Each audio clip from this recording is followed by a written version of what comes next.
Hello and welcome to Atlantic Coast High School live on Schlick Sports for the Knights and the Stingrays. It is a key district matchup with big-time playoff implications. I'm here live from Jacksonville, Florida with Oscar Earl. Oscar, we've got a big one tonight. Big one here, Noah. Big district matchup. Can't wait to see what both teams come out with. And this is most likely for the district championship for the Stingrays, and for us, need a win to get another shot for a districtship. Absolutely, a must-win game for both sides. Atlantic Coast has already defeated Sandalwood. Creekside is set to face them next week.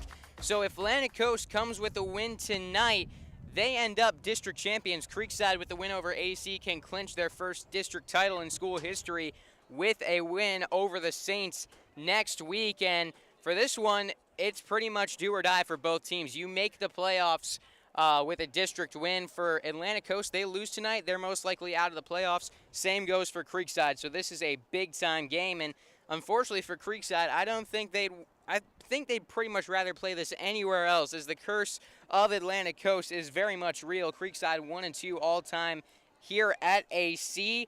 Well, at this Stingray football stadium, Creekside averages 20 points per game compared to 32.5 when playing the Stingrays at home. The Stingrays, same goes for them in these games. They fare much better offensively, scoring 17 points per game at home against the Knights, while they've only scored 7 points in their 2 road games at the Castle combined. In 2021, Creekside came into AC 6-0, lost to the 2-3 Stingrays 29-14. In 2019, Creekside entered AC 3-3, while the Stingrays were 1-5. And after leading the Stingrays 14-0 at halftime, Atlantic Coast put up 20 points in the third quarter, paving the way to a 23-20 comeback win for the Stingrays. That game played a big part in Creekside missing the playoffs that year.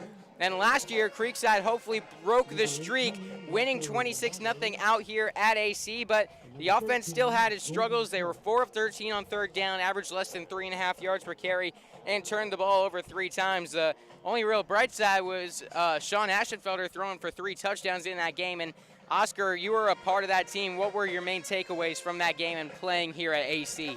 Well, the environment here isn't really the most hype, you'd say, but just got to come out here with a lot of energy. That is one of my keys to the game, but got to come out here with a lot of energy. Not much music, not much fans, but I think we'll be ready to play today and really just get off to a fast start. Yeah, it can be a tough environment to play in sometimes. I mean, there's exactly 1 student in the Atlantic Coast student section, and it's not one of the more lively environments in high school football. And I think, it's tough to kind of get the energy going, but hopefully with the implications of this game, both teams come out ready to go, mainly Creekside ready to go in this game. And how does the offense against a tough Atlantic Coast defense avoid having another rough performance against the Stingrays, Oscar? Yeah, last year we kind of controlled the line of scrimmage. I think that's what helped us come out with a win. Ultimately, that's their best part of their football team, is their front 7. I think if we can control the line of scrimmage and get the run game going, it'll really open up our pass game, as they do have some athletes in that secondary. I think we'll just be better off with the run game, and really, if we're able to establish that, it'll open up the pass game and so many more opportunities for us.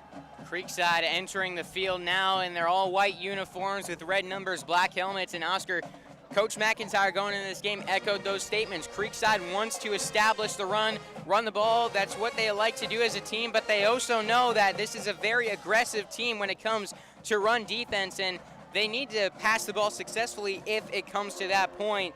And Oscar, last but not least in this pregame, let's get your 3 keys to the game. Yeah, my 3 keys to the game, Noah. Start off fast. We started off a little bit slow last year, and it was kind of a closer game at halftime than we'd like to. Let's start off opening drive, touchdown, work a couple stops on defense. I think that'd be huge for momentum. Contain AC's front 7. As I said, that is the best part of their football team. I think if we are able to contain them and kind of control the line of scrimmage, we'll be just fine tonight. And also the energy. Keep the energy up on the sideline the entire game. Again, as we've been saying, it's a dead atmosphere here. Want to keep the energy up, make sure everybody's engaged on the sideline, getting everybody ready to go. And how big can energy be on a sideline? And making sure you guys are hyped up and ready to play? Yeah, I mean, it's huge. If you have no energy, your guys are not ready to go, you're going to come out flat. And coming out flat is not how you start off fast. Energy and fast kind of mix and match right there. So start off fast, have a lot of energy, and we'll be just fine. Both teams getting ready to take the field now. Creekside, as I mentioned, white uniforms with red numbers. They get set to receive in this game. Atlantic Coast coming out with the black helmets, the AC logo on the side, black jerseys, gray pants with orange numbers. And both these teams enter at 3-3, but kind of on different paths. It's been an inconsistent season for Atlantic Coast. Creekside started off 0-3, but they're trending upwards right now and coming off of a major win at Fleming Island, led by head coach Sean McIntyre in his 8th season as Creekside head coach. The Stingrays led by Step Durham, who's in his 2nd year at AC. And I was talking with him this time last year, AC. This is a similar type of matchup. We're trying to get into the playoffs, and it was a must-win game for them. And I asked him about what that would mean to the to this program to make the playoffs for AC, and he said it would just put them on the map and make people want to play football at this school. And they're trying to establish a culture right now. This is the biggest game in a long time for Atlantic Coast and Creekside. They need this to keep their playoff hopes alive as well. We're ready for the kickoff. We're ready for some football. Back to return for Creekside, Danny Approbato and Jackson Earl. The kick is up and it is away. Jackson Earl lets it bounce, brings it in around the 15, running it back. He's got some space, gets it to the 40, to the 45, wrestled out of bounds. Good return for Jackson Earl and the Creekside Knights. Good return right there. Jackson kind of caught it off a bounce and hit the sideline, and there's really nobody there, just one guy left to beat. Creekside starts off with amazing field position here on the first drive of the game. Now, the one area that makes this place a little bit of a broadcaster's nightmare sometimes, no hash marks, and the only yard markers are on the sidelines on the little boxes, so kind of tough to keep up with sometimes. We'll try our best. Creekside setting up around where the 48-49 yard line would be. Sean Aschenfelder, the quarterback, Garrido, the running back. They set up pistol formation, trips right in by the line, one wide left. They motion over Reed long to the left side, and they start with a give to Harrison. Garrido gets to the 50, gonna gain about 3 yards on the run. Creekside's going to try to establish this run game early on and hopefully get a push on that offensive line, see where we're at. It's been an amazing few weeks for this Creekside offense, and a big part of that's been the run game. They're averaging over 300 yards per game on the ground in their last 4. They give again to Garrido. He's going to get close to the first down markers, falling a couple yards shy. Sean Aschenfelder got hit after he had handed the ball off. Surprised that wasn't roughing, and Sean Aschenfelder pleading his case to the official as well. Darnell Melpress has been warned. It's 3rd and 1 for the Knights. 2 left, 1 right. Garrido the back. They hand it off to him up the middle. He's got the first down and a little more space, falling forward to around the 35. It's a first down Creekside. Shoestring tackle from being gone right there for Garrido. We stay in our heavy formation as Reed Long goes out to receiver, but so far run on 3 straight downs as we've been talking about it. We're trying to establish that run game. This is a team that's very aggressive on defense when it comes to the run. They stack the box as Aschenfelder hard count, got AC to jump. That was Zakai Young who jumped over the line of scrimmage. It'll be 1st and 5 for Creekside. And they're also, big part of this defense is forcing turnovers. Coaches teach them to punch the ball out and play aggressive in their run defense. They like to stack the box, rely on press man outside, one-on-one coverage, and they're showing that early on. 4 down, linebackers creeping forward for AC. Creekside 2 receivers to the left, 1 to the right. Play action, Aschenfelder looking to pass, feeling some pressure. He's going to be sacked. Aschenfelder down back around the 40-yard line. Darnell Melpress in to make the hit along with a couple other AC defenders. Malpress has been amazing. 5 sacks in their first 6 games. This is a defense that's got 12 sacks in their first 6. Him and Cameron Murphy have led the way. 2nd down at about 12 now for Creekside as they spotted him down around the 37 on the sack.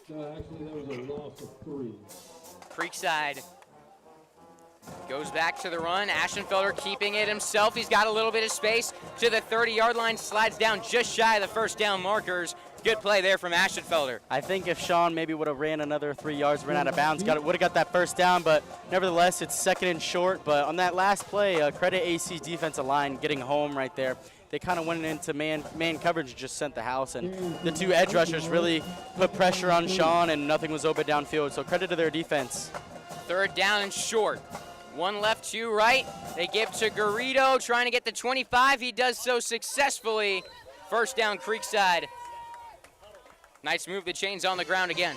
So far, we've only passed one time on this drive. The rest has been runs. So as you can tell, Creekside's trying to establish that run game as we bring in an extra lineman here. But Creekside's going to try to bully their way down the field with a run game. We're going to need that extra lineman in this game, as this is a very dangerous pass rush. Aschenfelder needs to get that ball out fast. One wide on either side. Heavy front for Creekside. Garrido the back. They give it to him. Looking for a lane to the right. He has it. Inside the 20-yard line, tackled around the 18. Knights in the red zone. Garrido slow to get up. The Knights have had some injuries piling up, and Garrido not back up to his feet. And we're going to step away for an injury timeout.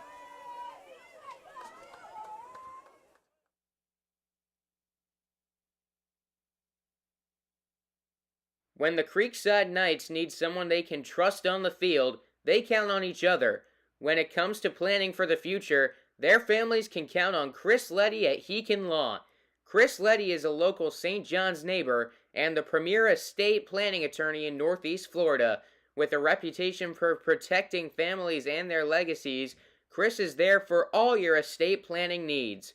From wills and trusts to comprehensive estate plans, Chris Letty has you covered. Reach out today at chris@heekinlaw.com. The good news for Creekside, Harrison Garrido able to walk off the field, but that looked like an upper body injury. Parker Heron now in at running back. It's going to be second down and about 4 for the Knights. 2 left, 1 right, timeout. The Knights, I think, wanting to talk things over ahead of this play. 6:16 to play in the first quarter. Knights possessing the ball for a while, maybe 8:16. It's kind of tough with the scoreboard to tell. Very pixelated as Creekside heads back to the sideline alongside Atlantic Coast, looking to talk things over ahead of this 2nd and 4 back after this break again on Schlick Sports.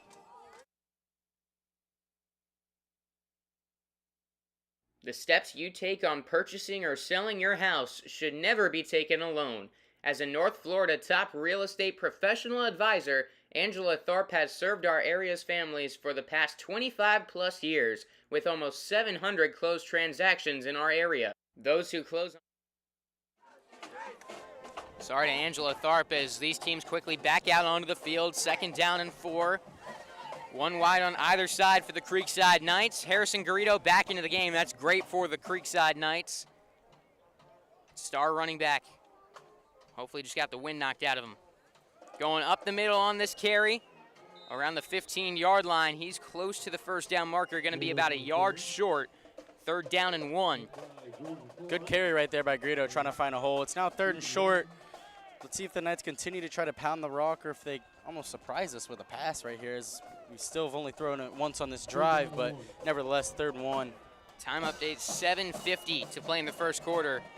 Good drive for Creekside. They line up shotgun. Aschenfelder running it himself. He's got the first down. Powers forward to about the 10-yard line. Knights running the ball, and it is working early on. Great job right there by Sean Aschenfelder, putting his shoulder down and making sure to get that first down. First and looks like about goal with about 7:30 to go on the clock on their 10. Looks like Creekside's still going to try to get that run game continue to go as it's been working so far.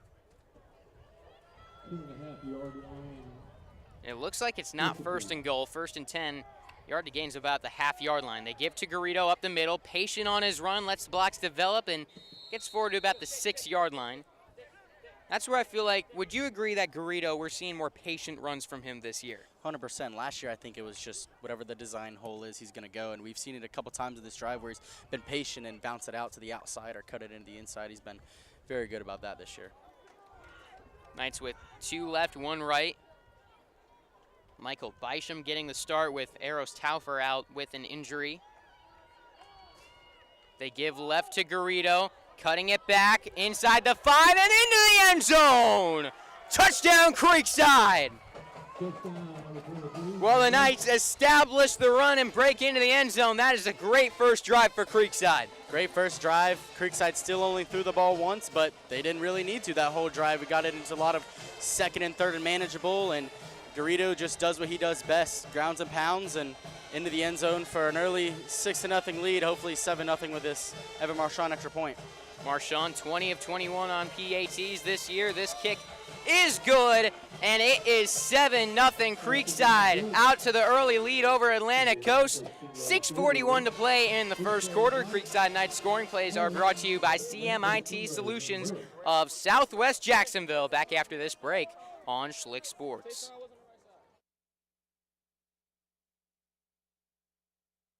The steps you take on purchasing or selling your house should never be taken alone. As a North Florida top real estate professional advisor, Angela Tharp has served our area's families for the past 25 plus years, with almost 700 closed transactions in our area. Those who close on any home with Angela truly value her knowledge, depend on her communication across the process, and they rely on her fierce determination to achieve the best for their family. Reach out to Angela Tharp to get started today.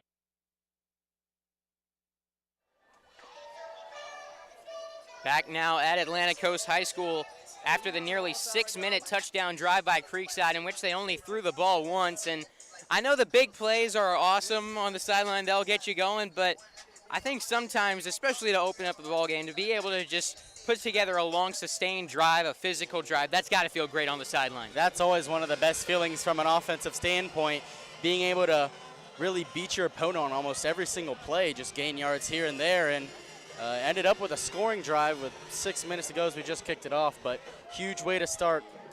Marchand kicked it off on the return. Atlantic Coast tackled around the 22-yard line. And that will bring out the AC offense. And the story at Atlantic Coast for a while has been great defense, rough offense, and that's kind of been the same story this season. This offense comes in averaging about 18.3 points per game, and the big area where they've struggled is with that offensive line. Struggling offense versus a little bit of a struggling defense for Creekside. We're going to see who comes away with kind of the victory on this side of the ball tonight. I'd love to see Creekside's pass rush just really bully these Atlantic Coast Stingray offensive line. I think we have the advantage with that. And our secondary, just don't let anybody get behind you. That's kind of been a big story with us giving up big plays. So first drive is huge for us tonight. First down and 10, Atlantic Coast on their own 23-yard line. They line up with 2 receivers to the left, 1 to the right.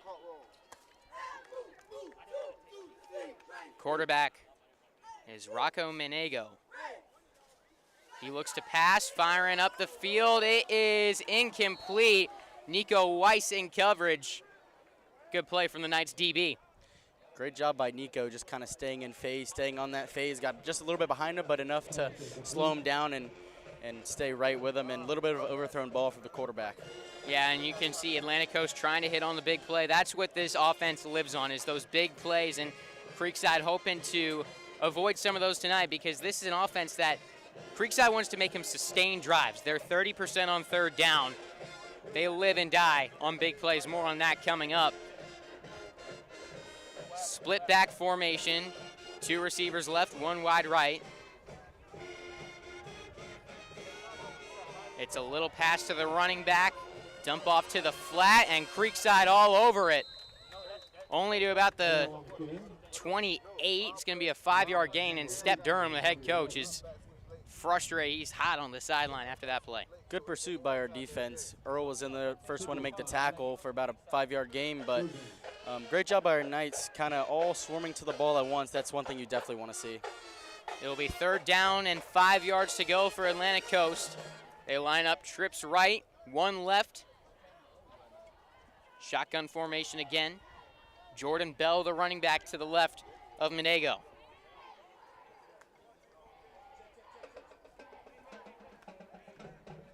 The snap is fumbled, it's on the ground, and it is recovered by Atlantic Coast. Menego falling back on it around the 25.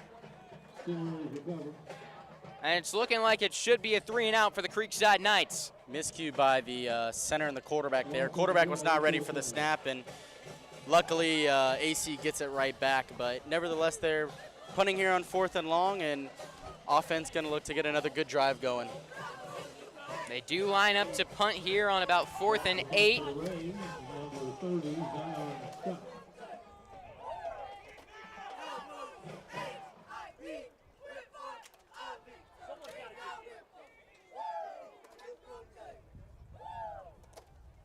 Back to return for Creekside is Caleb Taylor Birch. Always dangerous and explosive running with the football. He set up just past the 50. Flag on the snap. Kick goes out of bounds around the Creekside 45-yard line. And we'll see what this flag is. This should be interesting.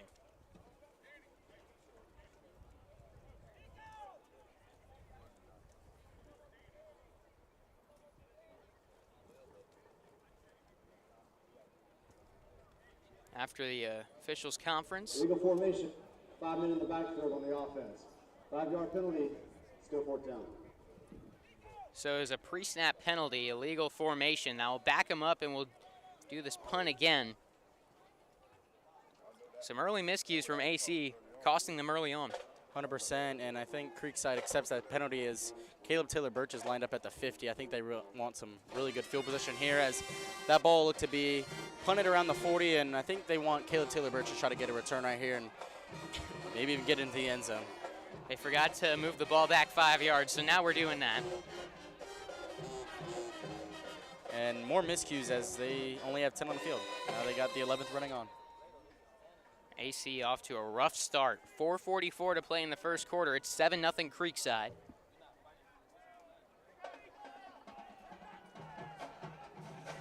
If I remember correctly, we had a big play on special teams last year, correct? Yeah, we had a pump block that Was a safety. Yeah, pump block led to a safety. The kick is blocked, chipped at the line. Creekside is letting it go. And it's down right about the original line of scrimmage on the AC 23. I'm not sure why a guy didn't pick that up and try to run it a little bit. Yeah, I don't know either, but looks like we just spoke that into existence. That was nice, and Creekside has field position as they are going to be on the 25-yard line in AC territory. So another great starting field position for the Knights. Let's see if we can keep that run game going or maybe even expand it to the pass game. But back to our defense right there. That was just a great start for them. I mean, I don't know if we've gotten a stop on the first drive this season yet, but that was just huge right there, for just a momentum standpoint as well as a confidence standpoint, just to stop them right there and give your offense great field position. Absolutely, and you go out there and on every play it looked like the D-line controlling the line of scrimmage, and that's the matchup to watch tonight. And we'll talk more about that next time Atlantic Coast gets back out on the field with their offense. For Creekside, set up on the AC 23, I see no reason to air this ball out until they can stop the run. I agree with you right there. Just keep grounding and pounding it. You got Harrison Garrido back there, even Sean with a couple quarterback runs. Looks like we're in a bunch formation here with Reed Long in the game. My guess is we're going to keep running it right here, Noah. Michael Bysham out wide left. Aaron Satteris, Caleb Taylor Birch in off the right side in his play action. Aschenfelder looking down the field. It is caught by Garrido! Touchdown Creekside! As he was falling to the ground on the goal line, just able to break the plane. Big time passing touchdown for the Knights. Great play design there. You kind of have both of your receivers to the right, run across the field, and Harrison Garrido sneaks out there on a delayed draw, and he goes just right up the seam, has a guy covered, and credit to Sean right there. That was just put right in the bread basket, and touchdown Knights as we kick the extra point. Evan Marchand up and good on the PAT. 4:24 to play in the first quarter. It is 14-0 Creekside, off to a great start at Atlantic Coast. Back after this break here on Schlick Sports. Creekside Scoring Plays brought to you by CMIT Solutions of Southwest Jacksonville. This time next year, Windows 10 support will end. To be specific, October 14th, 2025. That means Microsoft will no longer provide security or technical support for Windows 10. Is your business ready for this change? If not, give CMIT Solutions of Southwest Jacksonville a call at 904-447-7574 or email us at support-swjax@cmitsolutions.com.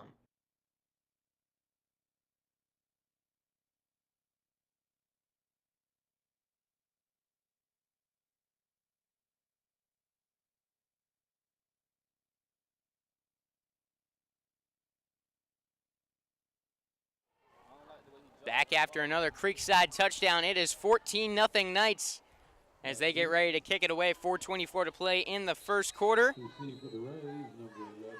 Marshawn. And an odd kickoff formation. Creekside's been using this the past couple of weeks as they bunch 4 in on either side of the kicker. It's a line drive kick taken in just past the 10-yard line, trying to run it back, getting tripped up on the return is number 41, who we do not have identified. AC is a tough team to prep for as a broadcaster. I have them on the spotting board, but they don't have an accurate roster number-wise online, and I was able to get most of them from different sources, but number 41 was one of the few players I was not able to find. Good tackle right there by number 22, Noah Isenick. Shoestring tackle to only keep him to about a 5-yard gain on the kickoff return. First down and 10. Last time they opened up with a shot downfield on first down, down 14-0. You think maybe, especially with the way they've been playing, they start to press. I wouldn't be surprised to see that happen again. First and 10, they look to pass over the middle. Brought in one-handed for a first down. Nice catch there by Ethan Redding. Snuck the receiver right there up the seam and kind of a predetermined quick snap and throw to him as he just got behind Lavelle. Josh Guy a little slow. He's limping now on his feet. Creekside without Eros Talfer, Charlie Roddenberry, Kyle Payton this week, alongside Luke Milliner as well. They're kind of spread thin a little bit. They're missing some key players, and you hope to. We've had some scares with Garrido. Now Josh Guy early on. Guy staying in the game. First and 10, AC around their own 37. It's a screen pass to the running back, Bell. Gets across the 40-yard line forward to about the 47, close to the first down. It looks like he's going to be close. They are moving the chains, first and 10. Good tackle by Nico and Jackson right there. It looks like AC's really wanting to get that running back out in space, as they've kind of ran that same formation and had the running back flare out in the flat so far the first 2 plays this drive and did a couple of the last drive. They're getting the ball out fast, and that's crucial because this is an offensive line that in their last game against Ed White gave up 5 sacks and a safety.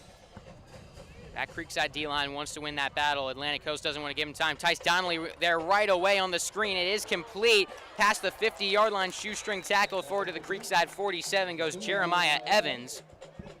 It's going to be second down and about 5 in Creekside territory now. And, you know, they are getting positive plays here, but that's what Creekside wants to make them do. They want to make AC sustain a drive. They don't want anything going downfield for a big play. Exactly. Creekside cannot get beat on big plays tonight. It looks like AC really just wants to get that ball out quick, because that was a quick little screen right there. Trips right, 1 left. Shotgun formation. They look to pass again. Minago fires. It is caught past the 40-yard line, driving forward to about the 35-yard line. Great play design right there as we were in zone coverage. They just kind of put the slant behind the defense, and the quarterback zips it in there. Credit to AC right there. AC's kind of having this sustained drive as we've been talking about, but for Creekside, you want to see if you can get a little bit of pass rush and see if you can get home to the quarterback right here. That secondary's got to hold up a little better, give him an extra second to get to the quarterback. First down and 10 on the Creekside 35. Empty backfield. There's 4 wide to the left, 1 to the right. They're setting up a fake screen now. The quarterback running up the middle. Menego tackled around the 30-yard line. In there to make the play for Creekside, Noah Isenick. Nothing was open downfield, so the quarterback made it happen with his legs right there. Good job by him, as it's now second and manageable for them. AC's playbook is virtually open to whatever they want. They have not ran the ball yet this drive besides that quarterback run, so I expect a heavy dose of pass, as I think they know their run game can't really hold up against Creekside's front 7. I think with the way Creekside's been struggling against the pass, that is a good route to go. Trips right, one left. Under pressure on the blitz, he fires downfield. It's caught inside the 10, cutting it back to around the 5. Nice play by Jeremiah Evans. Great play by right there, back shoulder fade ball almost. I don't know if he underthrew it or if it was a designed back shoulder, but gets under the defender and gets down to the 5-yard line. Great job by AC right there as, again, we'll see if they continue to pass, which is my guess. Now we mentioned AC is a big play team. 8 of their 13 touchdowns this season have come from 20 yards out or more, and all but 2 have come from more than 10 yards out. So they've only had 2 touchdowns inside the 10-yard line. They're set up first and goal on the Creekside 5. They bring in number 99 in a heavy formation. Cutting to the outside, the running back Bell to around the 4-yard line, looking for the pylon. He's into the end zone. It's a touchdown, Atlantic Coast. Great play design there by the Stingrays, as that was the first designed run of the drive. I think maybe caught Creekside on their toes a little bit right there, but AC gets on the board as they're looking to make it a 7-point game. But if you're Creekside, once again, got to keep the energy up on the sideline and hope the offense can continue to go. As Creekside struggled a little bit on defense, you know AC was going to score some points tonight, so just got to contain them. It's an odd formation they line up, with 7 guys wide to the left, 1 right, 1 snapper, 1 blocker, and the quarterback Menego ready to take the snap around the 10. They motion in Bell, the running back. He flips it to him, looking for the end zone. He falls short. There's a flag in the backfield. And it's against Creekside for roughing. Either way, great play right there by the Knights. Danny forces the quarterback to pitch right there, and Jackson comes flying in from the other side and stops him right there. But penalties on Creekside, it looks like, as their defense is coming back out. But Personal foul, roughing the passer on the defense. Half the distance to the goal, retry the down.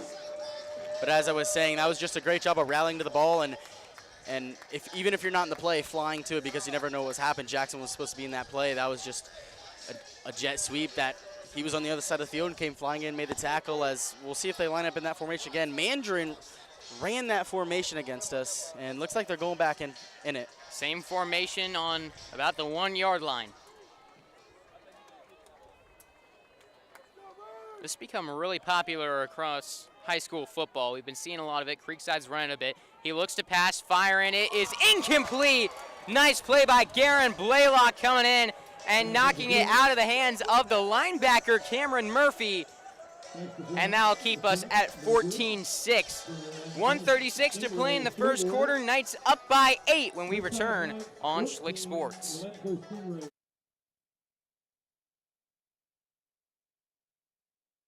Real estate is changing, and you need an agent that's on top of it. Whether you're selling or buying, Tom Moore covers all the Jacksonville and St. John's areas. When you need a realtor, ask for Moore. Tom Moore.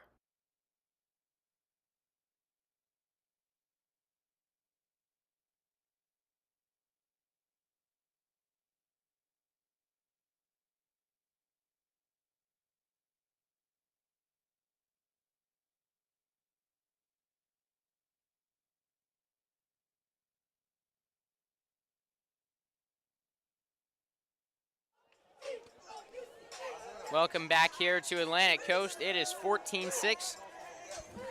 96 seconds to play in the first quarter. Creekside with the 14-6 advantage. AC kicking it away after a touchdown, and credit to them. They executed on their last offensive drive, got into the end zone. 100%. We've been saying, can AC sustain a drive? And they just did on our defense. So offense has been looking good so far, so hopefully they can continue as we have the kickoff right here. Hopefully get into some more good field position as we've had all night. The kick is up, and it is away from Santos. Taken in by Jackson Earl around the 20. He's got some blocks past the 30 to about the 32-yard line. All it took was one play. Creekside got the ball on the AC 23 last time, and a play-action touchdown to Harrison Garrido. So first drive, long sustained run of the football, then play-action, one-play touchdown the next. How do you think this one plays out, Oscar? Well, Creekside so far has been run, and kind of all just short, minimal gain. Don't be surprised if Creekside comes out here with a little play-action pass and maybe tries to move the ball down the field one of these plays in this drive, as it's not the best starting field position. We're on our own 30, but maybe come out, see if we have a big play to work, and if not, continue with that run game. 3 eligible receivers bunched in just off the right side of the line, 1 wide left. They give it to Garrido looking for the right side. Cuts it back around the 35. Will Shaw just shy of the 40. If Creekside can run the football like that tonight, it's going to be tough to stop this offense. Credit to our line right now. We're getting very good push on this. Very good Atlantic front 7, and as long as we're able to do that all night, we'll be good. And really just being gap sound with our O-line. 4 down for AC. 2 wide left for the Knights, 1 right. 2nd and about 3. Garrido, the running back. It's play action. Aschenfelder dumps it off to Birch on the screen. He's tackled behind the line of scrimmage around the 37, so it'll be 3rd down and 5. Creekside goes backwards, and big credit to Darnell Malpress in there getting the pressure on Aschenfelder. He was all over that play. Great job by Williams, too, the corner, shedding that block and making a great tackle. If he didn't make that tackle, Birch was not only getting the 1st down, but also getting across the 50. So Atlantic Coast defense so far, good start to this drive for them. 2 right, 1 left. Pistol formation, Knights looking to pass. Aschenfelder dumps it off to his running back. It's dropped by Garrido off the chest. And the Knights will be forced to punt. That one was just dropped by Garrido, but even if he caught that, I don't know if he would have got the 1st down. There looked like there was a swarm of Stingrays right there as Creekside punts for the first time tonight. And tonight's not going to be like those first 2 drives. This is a very tough AC unit as a defense. Opponents averaging just 18 a game against them. In fact, they've allowed as many points as they've scored. It's exactly 110-110, even scoring margin on the season. If Creekside, I think, avoids turnovers, that's the key. Marchand to punt, gets it away. Gonna take a hop around the AC 30. Downed on the 29 by Nico Weiss. Now back to a 1-possession game. AC's offense takes back over. And I see no reason why they don't air it out right here. Yeah, I agree. You got 10 seconds left to go in the 1st quarter, but Creekside's offense kind of stalls right there after the great first 2 drives, and now hopefully defense can get a big stop right here to try to contain this AC offense. 14-6, Knights with the advantage. 2 wide on either side, shotgun formation in the backfield. Menego looking to pass under pressure, fires, it is up in the air, it's down. Incomplete, but there is a flag. Oscar, what are you thinking here? I'm not sure what the flag is, but that was off the fingertips of the AC receiver, and Daniel Approbato had a great chance to get that ball, but kind of took him by surprise and bounced off his face mask almost. But I think this is going to be on AC, maybe an illegal formation, or... I didn't see anything wrong with the defense. Looks like they're talking to Sean McIntyre what they want to do with this penalty. And it looks like it's an illegal man downfield, I think. Illegal man downfield on the offense. Ding, ding, ding. Penalty is declined. Brings up 2nd down. Oscar Earl correct on the call, and your prize, 2nd down and 10 as the Knights decline. Trips left, 1 right, 2nd and 10 for AC. Knights with 4 down on the line of scrimmage. They haven't been able to get as much pressure on that quarterback as I would have liked to see early on as timeout. Creekside calling their 2nd timeout of the 1st quarter with 5 seconds to play as they saw something ahead of that play they didn't like. That's a timeout you really don't want to lose as you just have 5 seconds left to go in the 1st quarter. But nevertheless, if you don't like something and you see something you don't like, you might as well go ahead and call that timeout. But for this defensive line, I'd really like to see a little bit more pass rush. I think we have the better athletes on the defensive line, as Tice Donnelly almost got that sack on that last play, but really so far not that much pressure. So maybe send a couple pressure, maybe get some stunts with that D-line. But if that D-line is able to get home, it kind of puts less stress on your DBs, as they know the pass rush is going to get there quicker. They've been close a lot in this game, but the one time they did send 7 on a blitz, big play up the left side of the field for 20. We'll see which direction they go. 2nd down and 10. Trips right, 1 left.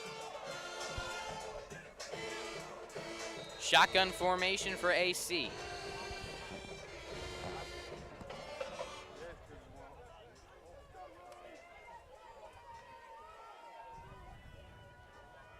Menego relaying the call to his line and his running back. Takes the snap, it's low, bounces on the ground, hands it off to Bell, and he is stuffed. A gain of 1 to about the 30, and now bring up 3rd down and 9. Good play by the Knights defense, as that will take us to the second quarter. Our score after 1, Creekside 14, Atlantic Coast 6. Stay tuned, we've got a good one here at Atlantic Coast.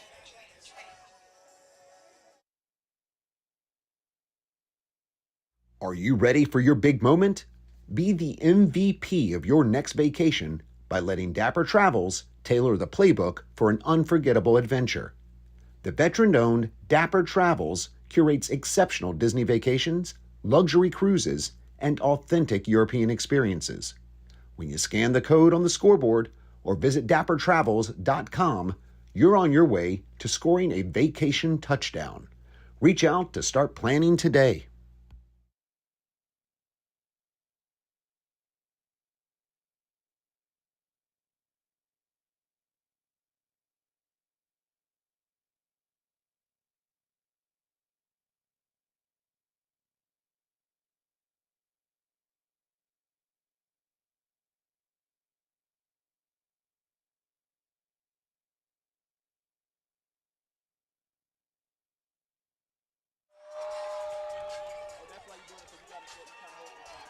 Third down and 9 for Atlantic Coast to open up this second quarter of play.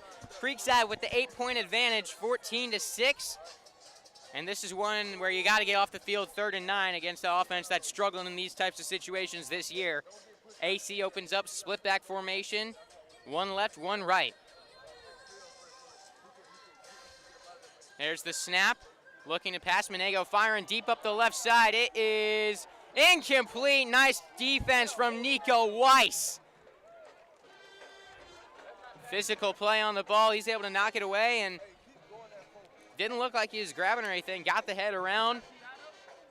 Good play by Nico Weiss. Creekside pins their ears back and just sends everybody on that play. Creekside goes into their dime package, and everybody else is going for the quarterback as we get pressure pretty quick right there. But I think that's one, like, it looked close. Like, if I was AC, I want that call PI. But at the same time, from my vantage point, it looked like there wasn't any grabbing going on. It was just kind of a little bit of a hands fight. yeah, I think that was a little bit of a hold right there by Creekside, but good call. Good call. For us. For us, for sure. 4th down and 9. AC will punt. Back to punt, number 30, London McIver. High snap. The punt is away, just barely. Backtracking, Birch calls for a fair catch, brings it in just inside the 40-yard line around the Creekside 37. That's one thing Coach McIntyre mentioned with the defense is his message to the DBs this week was not to hold, and I found that interesting. He thought that they've kind of been doing that recently where they get beat and they do that and go out there, compete, cover some routes. And good drive there for the Creekside Knights defense. They forced a 3-and-out. Offense gets the ball back with 11:46 to play in the second quarter. 1st down and 10. Knights open up with 2 wide left, 1 right. Looking to pass. Aschenfelder feeling some pressure on a blitz. Fires over the middle. It's intercepted. Inside the 50, trying to run it back. A little bit of space for Jones. Inside the 30, still on his feet. To the 20, to the 15, to about the 11-yard line. Aschenfelder rolling left, fired over the middle of the field. Dangerous pass. He was looking for Bisham. I think just a bad angle on the throw. That's one of those where if you're Sean, you got to hold that. Sean is rolling out to the opposite side of his throwing arm and tries to throw it across his body to the middle of the field. And great job by the DB as he undercuts that, and great return for him as well. But Creekside's going to want to have that one back. That's one I think he had room to run, and that's something that we saw earlier this year when this offense was struggling is Sean, some of the guys on the offense pressing, trying to make plays, and right there I think the Knights have been struggling to get much going in the passing game. He was looking for a spark and just in the wrong place. In a big game like this, you got to tuck it and run, live to play another day. 1 left, 1 right, heavy front, hand off to the right. Bell forward to about the 7. Creekside's defense doing a good job of pursuing to the ball. Looks like we have 8 or 9 hats to the ball every time. That's something I'm sure Coach McIntyre loves to see so far. The Knights defense has played well against the run. Ball around the 6 or the 7, 2nd down and 6.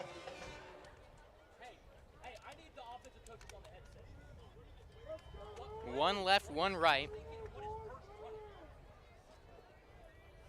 Tight end lined up behind the left side of the line.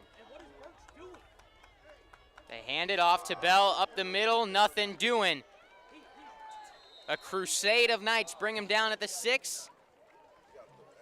2nd down, 5 or 6 yards to go. Again, a good job by that Knights front 7 as AC hasn't really been able to get a run game established as we're just clogging up the middle of that O-line for them. And judging with their aggressiveness, the 2 points conversions, I wouldn't be surprised. 4 down territory right here for the Stingrays. 100%, and I think if they get this touchdown here, they're probably going to go back to the same formation as we've had. A lot of teams run it on us all season. 2 right, 2 left. Shotgun formation. Bell, the running back, to the left of Monego. Hard count and a look towards the sideline for AC. Clock ticks down to 10 minutes to play in the 2nd quarter. Knights lead 14-6. Monego keeps it himself and walks into the end zone. It's a touchdown, AC.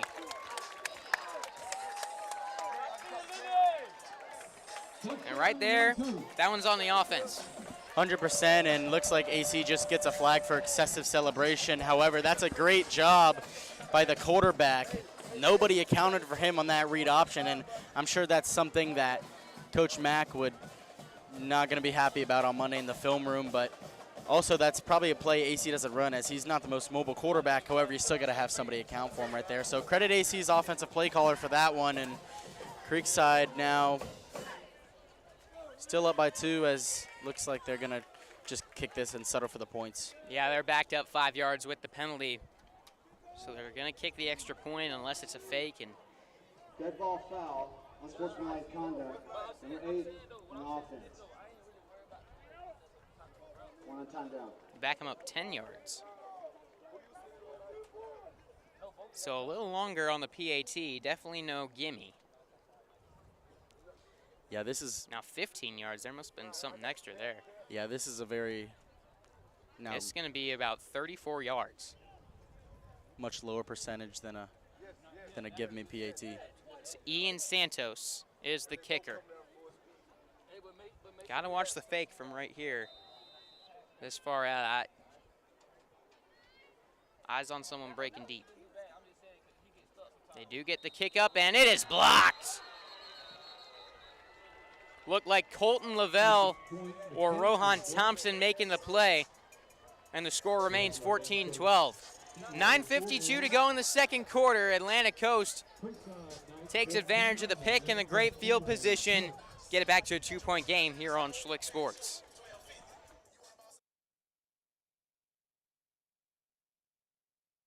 When the Creekside Knights need someone they can trust on the field, they count on each other. When it comes to planning for the future, their families can count on Chris Letty at Heekin Law. Chris Letty is a local St. John's neighbor and the premier estate planning attorney in Northeast Florida. With a reputation for protecting families and their legacies, Chris is there for all your estate planning needs. From wills and trusts to comprehensive estate plans, Chris Letty has you covered. Reach out today at chris@heekinlaw.com.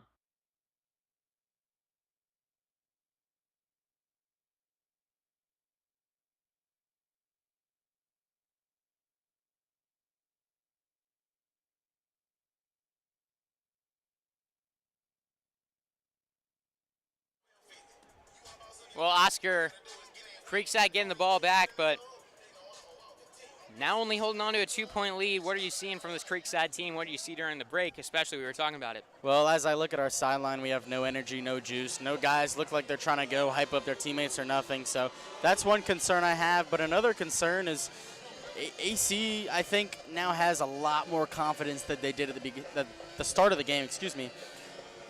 It was a 14-0 ball game. Now it's 14-12 as the kickoff is to Jackson Earl. Earl takes it in around the 14-yard line, running it back to the 25-30, wrapped up from behind, breaks a tackle, trying to hit that outside. 35, around the 40-yard line, another good return on the kickoff. Special teams, that's an area Creekside can win, and I wouldn't be surprised if that block punt's not the only big play they make there today. Good return by Earl right there, getting us to about the 35-yard line, as I'm surprised they keep kicking to him, as he's really gotten us great field position. That's his second return to the 40-yard line or more. We're on the 40 now. Special teams has been a huge part of the game so far for the Knights, as we've got a hand on a punt and almost got another one. 2 left, 1 right. Ball started on the 40-yard line. First and 10 Knights. Ashenfelder threw the pick last time out. Knights haven't found too much success outside of the one passing touchdown through the air. It's play action, fires, incomplete, looking for Satyrus. It's going to be flagged for PI. I think the one, Ashenfelder's had a lot of pressure because they like bringing those blitzes. They like getting pressure on the quarterback, rushing a lot of players off the edge. And he panicked on that last interception a little bit, tried to force a play, and can't do that in this game. You can't panic like that. I think for Creekside, everybody needs to just take a deep breath and calm down. Creekside needs to believe that they're the better team, and I think they do believe they're the better team. However, everybody just needs to take a step back, take a breather, and maybe stick to that run game, as that's really what's been working for you as we move past the 50 on that flag into AC territory. On the AC 45, 1st and 10 after the pass interference. 2 left, 1 right, pistol formation. Give up the middle to Garrido, a little bit of space, about a 4 or 5 yard carry for him. We're getting 5 to 6 yards every run, so I think Creekside's going to just try to stick to that for this drive, maybe get our confidence back up after that pick, especially Sean's. But with Sean, he's good at shaking those things off. I think he'll be ready to go. Handed off left side, Garrido, and Ashenfelder hit back by the 45. That was a hit stick. There's the flag. Thank you. Yeah, they did that earlier in the game, and they warned them, and they call it this time. So that'll be another 15 on top of that run. And again, the run was to about the 36, by the way. Roughing the passer in the defense. 15-yard penalty from the end of the line. First down. That was an incredibly dirty shot there. Yeah, they tried doing that before, and they did that even last year. But thankfully, no injuries to Sean, and those flags, if they want to keep doing that, we'll take the 15 yards, but don't want an injury to your quarterback. That's dangerous. Ball gets forward to the 21-yard line, but Garrido was way outside the pocket, and he'd been out there. That was just cheap shot, 100%. 2 right, 1 left. Hand off, Garrido up the middle, inside the 20 to about the 16. Yeah, and going back to that play, I'm not sure why they would do that. I mean, it's a run outside zone. I'm not sure what they're really seeing there, but another 5-yard gain, so run game's working. About 4 yards, 2nd down and 6. Our score 14-12, Creekside in the second quarter. They give to Garrido, hitting the outside, cuts it back. There's a flag. That's coming back for a hold. He got forward to about the 11 originally, but back him up 10 yards after this.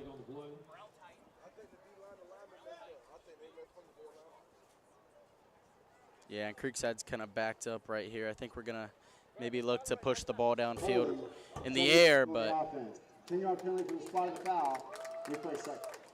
2nd down, you don't have to force that. I'd say try to hit that outside again. It's been working for you. Keep the ball on the ground, maybe a screen pass, but you've got plenty to work with here. They back him up 10 yards from the 15, so put him on the 25-yard line, 2nd and 15. Still second down, no need to press, but definitely want to get a chunk back here. 2 receivers in on either side of the line. Garrido, the running back. Heavy front from AC. They bring a lot. Ashenfelder play action. Breaks a sack. Firing over the middle. Incomplete. Ashenfelder slow to get up as he was blown up after he threw that ball. There's been some big hits on him tonight. Gets up to his feet. AC sent the house right there, and unfortunately for us, that was a play-action pass that Sean had no clue the defenders were coming in from the backside, and he breaks one tackle, but the other guy comes in hard, and he tries to make a play downfield, and we had a guy wide open in the end zone, but nobody in their mind is making that play. 3rd and 15, trips right, 1 left. And the Knights got him to jump. That was Murphy jumping off sides. That'll bring up 3rd and 10 instead of 15. That was a big jump for us. Makes it 3rd and a lot more manageable, but still a 3rd and long. And looks like you're in field goal range, so no need to force anything right here if you're Sean, but definitely want to try to pick up this first down, maybe score a touchdown as we got about 6 minutes to go in the second quarter. 3 right, 1 left. Got to get the ball out fast if it's a pass. This pass rush is coming heavy, and they're showing blitz again. Got Malpress lined up coming off the left side. 2 linebackers creeping forward. I think they're bringing them both. No, they line up as QB spies. Aschenfelder rolling right, fires to the end zone. It is caught by Rocco Ripa. Touchdown Creekside. What a play by Ripa in the end zone. Great improvisation by Sean right there. Ripa on that play has the quick stick right there, and as he sees Sean rolls out, he drifts back to the corner of the end zone and is eventually wide open, and Sean puts it right on there, and Ripa makes a heck of a play. Goes airborne, comes down with the touchdown. A first of his career, I believe, receiving. Marchand for the PAT. It is up and it is good. And with that PAT, now a 2-possession game, 9-point Knights advantage, 21-12. Creekside scoring play is brought to you by CMIT Solutions of Southwest Jacksonville. Knights lead 21-12 when we return on Schlick Sports.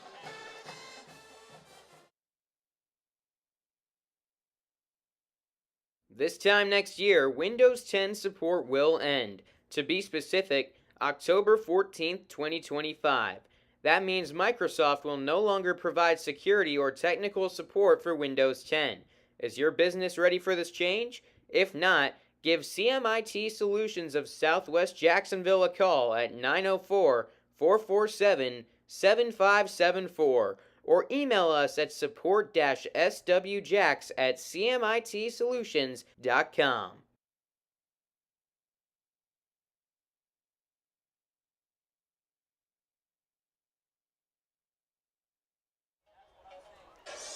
Welcome back here on Schlick Sports, and just going back to that last touchdown for Creekside. 7 points is a lot in that spot. Kicking a field goal, still a 1-possession game. Momentum still with AC, and that's a big play, especially from Rocco Ripa. You said improvise there a bit. I'll talk more about that after this kickoff, but Marchand, touchback.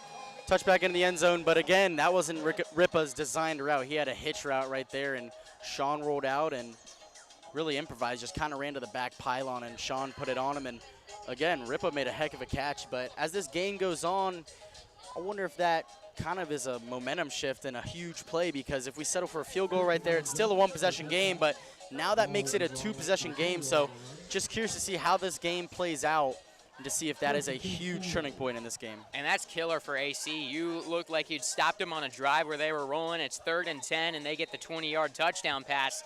That hurts on the sideline. Never good to give up a 3rd and long. Nevertheless, a 3rd and long touchdown pass, Noah. First down and 10. Atlantic Coast on their own 20-yard line. They trail 21-12, 7:51 to play in the second quarter. They line up with an empty backfield, 2 left, 3 right. Menego, the quarterback. He's having himself a solid night. The sophomore looking to pass, firing up the field. It is off the hands of his intended target. Had a chance for 20 there. Yeah, that was unfortunate for AC, as the coverage made there by Camden Bowers, but it was just off the hands of the AC receiver. That would have been a nice gain for about 20. That was a good ball. He put it in a spot where his receiver can make a play on it, and in the end, I think should have made a play on it. And Bowers had no chance at it. Crowd filled in on that Creekside side of the stands, about 75% full, and we got some big visitor stands here. I think they might outnumber AC tonight. Yeah, I think they did, and I think the band outnumbered the student section, which is good for our band. Heavy front from Creekside. They hand the ball off, and it is stopped. A tackle for loss.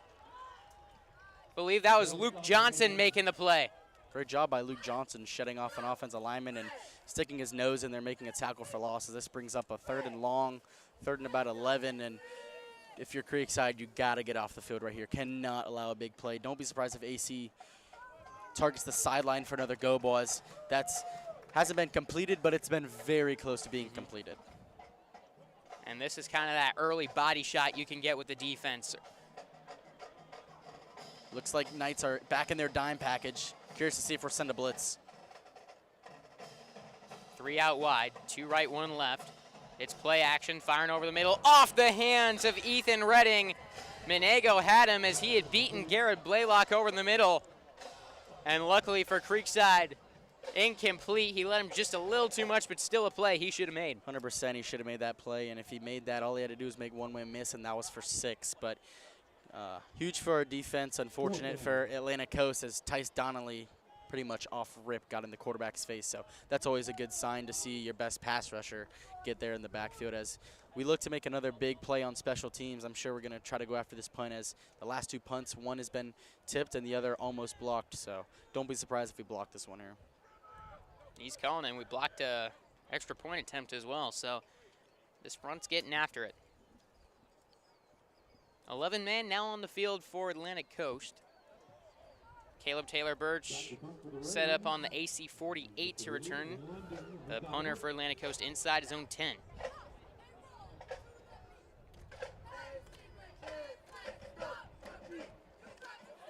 It's a fake. Or no, there was a motion. He ended up kicking it. I think Tice Donnelly saw the motion right there and jumped, and I think AC gets a free, I believe, 5 yards. We'll see what this call is. Right of the snap, offsides, defense. 5-yard penalty, still 4th down. And you're right on that play. They brought in a man. That was running back Jordan Bell coming from the outside. He was lined up as a gunner, but came in, and it looked like they were running almost a jet sweep with him, and defense jumped. So now 4th down, and that's 6. They're still lining up for the punt. Only a 5-yard penalty, but maybe AC has something up their sleeve. But we'll see. Now they motion in a man on the punt to the other side of the field. And it is a punt. They do get it away, and it's got good airtime. Into Creekside territory, takes a hop, bounces back towards the 50. It will be down to around the Creekside 47-yard line. Creekside starts again. FHSA water break. So I'll take us to the water break. 6:26 to play in the first half.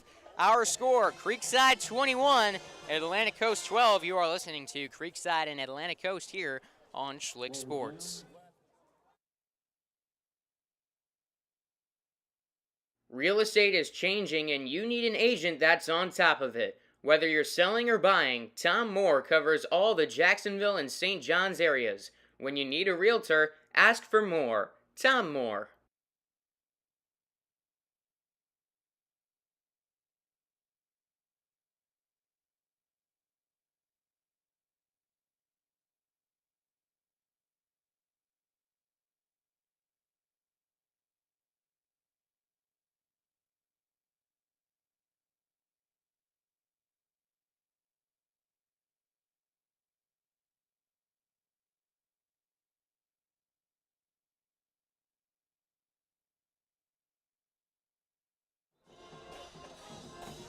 Back now, Creekside set up on their own 47, 1st and 10, 6:26 to play in the first half. Knights lead 21-12. They set up for this first down. 2 left, nobody right. Heavy front. They hand it off to Harrison Garrido, gets up to about the 50. Tackled will be a gain of 6 or 7. Oscar, what are your thoughts on this offense and what you're seeing from them coming out of this water break? So far, I think we've been okay. A couple big mistakes that's ultimately led to AC being in this game. It should be a 3-possession game, but I think for Creekside, just continue to pound the rock. We've been getting 5 to 6 yards every play. I think if we wanted to, we'd be able to just do it all the way down the field, and that would really ultimately open up your pass game. I think maybe settle down Sean, maybe keep getting those 5-6 yard gains, first downs, as we've been in great field position every drive as well. I don't think we've been past on our own 35, so Creekside looks to just maybe continue pounding the ball right here and give Garrido the ball in space. It'll be 2nd down, about 2 or 3 on the Atlantic Coast 46-yard line, and it's just been a tough night to pass as they're bringing consistent blitzes, not much time for Ashenfelder, and when you're running the ball like this, I say keep doing it so that you force them to spread out. They give it to Garrido. He's got the first down and more inside the 35. He's dragged down. Knights move the chains. One thing I'm noticing, too, with this Atlantic Coast defense, this run game's tiring them out. You got guys hands on their hips, taking knees during timeouts. That defense is starting to get tired out there. Agreed. Parker Heron comes in the game now, as I think we're just going to continue to ground and pound. He's a punisher running the football. Runs right up the middle, drives forward after contact for a few extra yards. It's going to be a gain of 4. 3 or 4 to the 28-29. There's that 5-6 yard carry as we've been doing all game, and ultimately that's going to wear out the AC front seven. And so when we're in passing situations, their best guys are either going to be on the sideline or going to be out of stamina to pass rush, and every time we've passed, they've just been sending constant pressure. 2nd down and 6 inside the AC 30. Aschenfelder fakes the gives, take it himself. He's going to be able to get the first down. He broke a tackle. Nice play by Aschenfelder. He's inside the 20, 1st and 10. AC had a chance to stop him right there to make it a 3rd and short, but Aschenfelder bounces off the guy and hits the sideline for a 1st down as Creekside's in their own AC territory at their 20 with about 5 minutes to go left in this half. And I think, as we've just been saying, Creekside's going to continue to run until proven otherwise. Play action now. Aschenfelder firing towards the end zone. It's intercepted. What a play. It was picked off on the goal line, and an impressive play from Craig Murphy, but honestly, I don't get why we're throwing the ball right there. Yeah, run game's been working, and Sean underthrows his receiver just a little bit, but credit AC's number 9 making an incredible play right there. Leaps up and grabs it, but frankly, he was blanketed. There was no really real possibility of Caleb Taylor Birch catching that ball. No. That was, again, forced in there, but I think Creekside may need to just stick to the run game. Yeah, I think you lead Birch by a couple more yards. Maybe he's got to play, but I don't know. Right there, I feel like with the way you're running the ball, keep at it. They're tired. That ball was a little bit underthrown as well. So, yeah, I agree with you, Noah. We should have just kept running the ball, and if you're the defense, you got 4 minutes to go. Work a stop here, and that'd be amazing. Keeping it a 2-possession game a half, you really want to focus on that.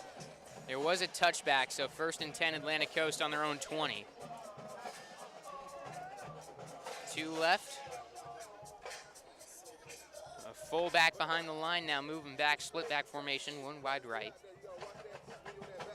4:56 to go in the 2nd quarter. They're looking for a shot down the field. It is caught. 45-50, out of bounds at the 45. That was a big play to Ethan Redding.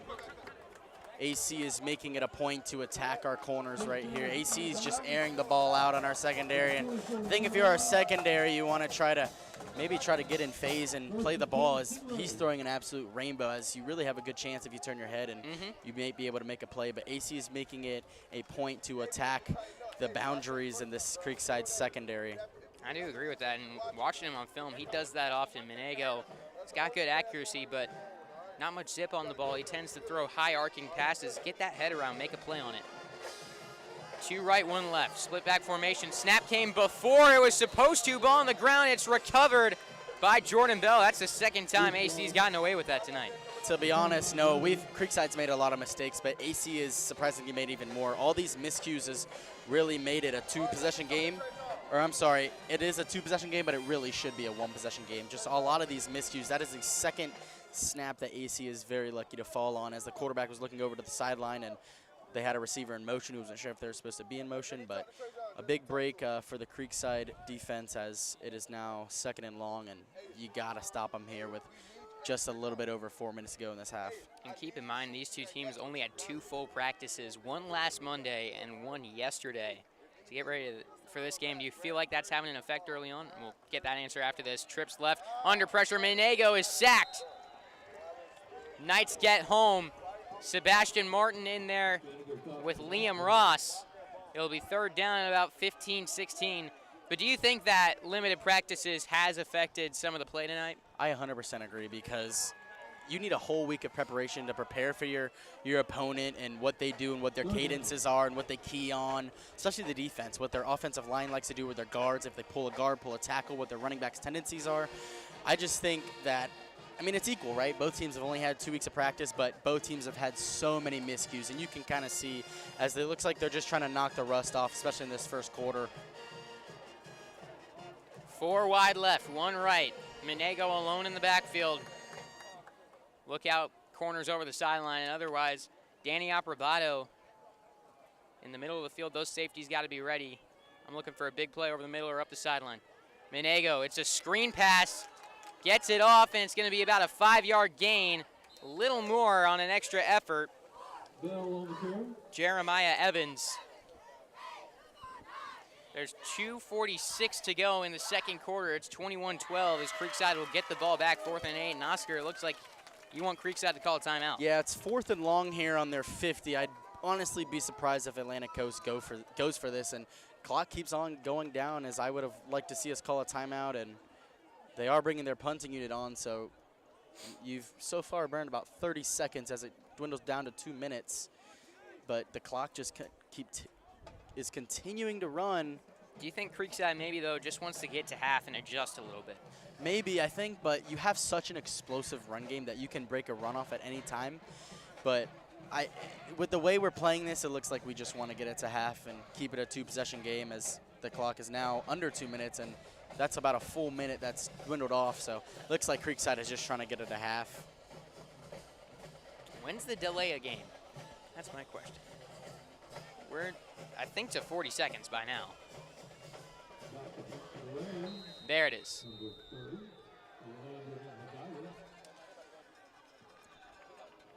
Snap. Timeout. Offense. Do keep in mind, though, that Creekside only has that 1 timeout. Yeah, that's probably why I didn't know they had 1 timeout. we did use the 2 key timeouts earlier in the first quarter, but AC uses one before the delay game as about a full minute takes off the clock. So I think Creekside, I honestly think we're just going to try to get into half. Our quarterback has thrown 2 picks that we've forced in there, and run game is working, but we haven't really got an explosive run game yet. However, you have Harrison Garrido, so he can break off a run in an instant.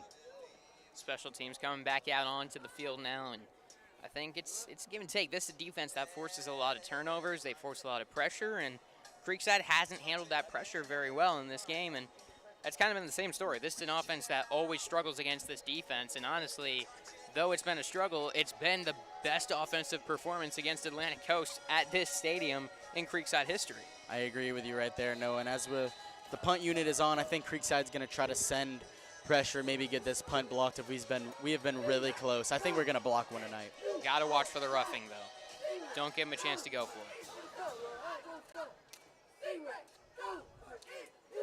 The snap and the kick is away. It's a good one, taking a hop around the 15, bouncing, rolling to about the 10. It's down, still not down. 8-yard line, that's where it's going to be. 1:24 to play in the first half, and I think if you're Creekside, I'd be content to go into the break up by 9 and get a chance to adjust to what you're seeing from this defense. And I think there's a good opportunity for Creekside's defense to have a really good second half for some turnovers as well. I agree. I think AC's used a couple timeouts here as well, so I think Creekside's just going to either hand it off here or take a knee to get into the half as there's a 1:30 to go, but you're backed up on your own 5. There's no really reason to try to push the ball down here, downfield, and go in a half with a 2-possession game. It looks like they're going to run. One thing to do, hold on to that ball. Don't fumble. 2 wide left. They give it to Garrido. It's to about the 10, just shy of the 15. Good carry on first down. Creekside's offense is hurrying up and getting on the ball here, so maybe we're going to just try to run it and hope a big play bursts off it.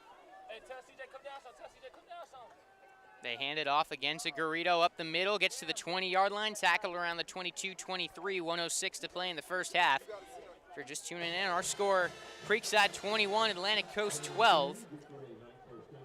And in this game, it's a big one. Atlantic Coast can clinch a playoff berth and win the district with a win tonight. Creekside is a win against Sandalwood away from a playoff berth if they win. There's a flag ahead of the snap. Garrido's going past the 30-yard line to about the 34. And it's false start against Creekside.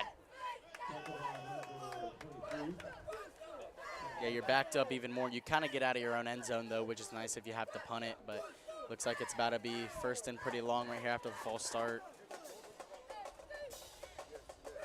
Again, this is a team that's forced a lot of fumbles. They try to punch the ball out. Ball security is key in this spot if you're going to run the football. I agree with you, which is... 5 men in the backfield on the offense. 5-yard penalty, replay the down. I agree with you. I agree with you there, as I'm surprised Creekside's not just trying to take it to the half, as you really do not want a turnover right here. 2 left, nobody right. Garrido, the running back, 3 yards back of Ashenfelder. Now it's Parker Heron. He's going to be tackled right at the line of scrimmage. And Atlantic Coast will spend their timeout. Timeout, Atlantic Coast. We're going to step away for a quick commercial break. Back after this on Schlick Sports. Are you ready for your big moment? Be the MVP of your next vacation by letting Dapper Travels tailor the playbook for an unforgettable adventure. The veteran-owned Dapper Travels curates exceptional Disney vacations, luxury cruises, and authentic European experiences. When you scan the code on the scoreboard or visit dappertravels.com, you're on your way to scoring a vacation touchdown. Reach out to start planning today.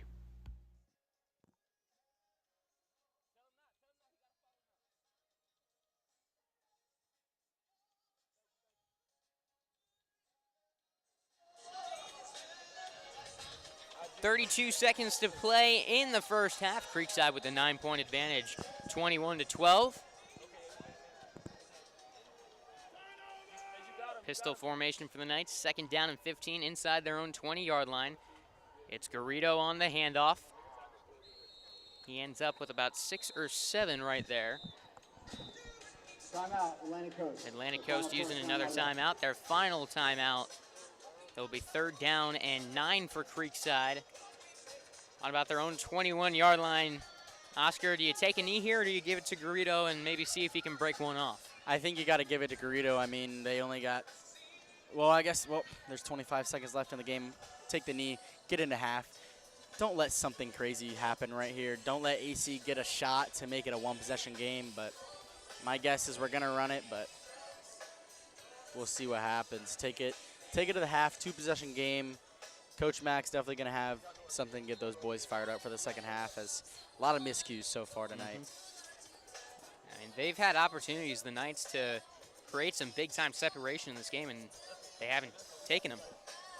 I mean, they've hit on some big plays and some big touchdowns, but they could have done more in that first half. 3rd down and 9. 1 right, 2 left. Garrido the back. It's a give up the middle. Not much there on the carry for Creekside. And that should take us into the half. Clock ticks down to about 10 seconds, and Creekside's offense walking off the field. That will do it for the first half of play. So a lot to clean up for both sides in that first half. Creekside ends the first half with a 21-12 lead over Atlantic Coast. We'll have our halftime thoughts coming up next on Schlick Sports.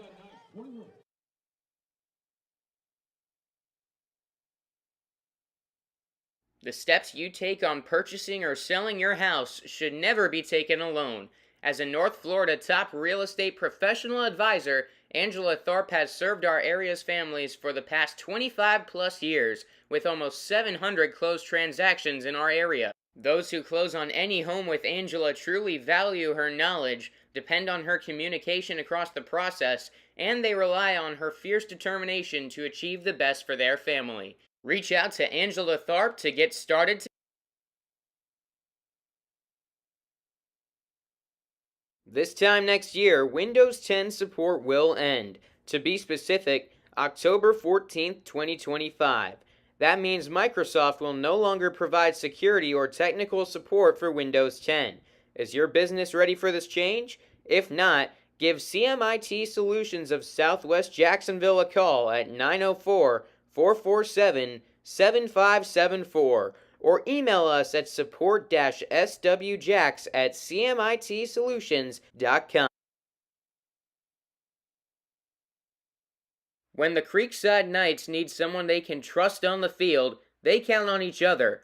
When it comes to planning for the future, their families can count on Chris Letty at Heekin Law. Chris Letty is a local St. John's neighbor and the premier estate planning attorney in Northeast Florida. With a reputation for protecting families and their legacies, Chris is there for all your estate planning needs. From wills and trusts to comprehensive estate plans, Chris Letty has you covered. Reach out today at chris@heekinlaw.com.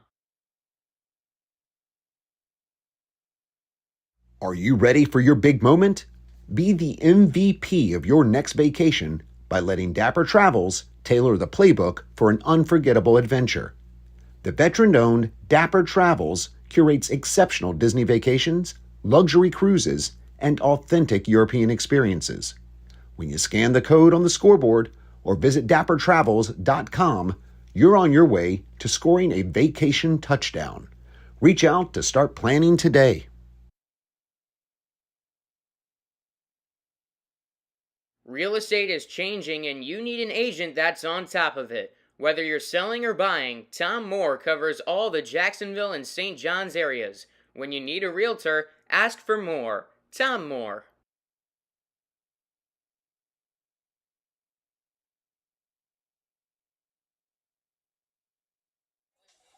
Back here at Atlantic Coast, where our score, Creekside 21, Atlantic Coast 12, but there's been some big-time mistakes by both sides. Oscar, what's the main thing Creekside needs to clean up in the second half?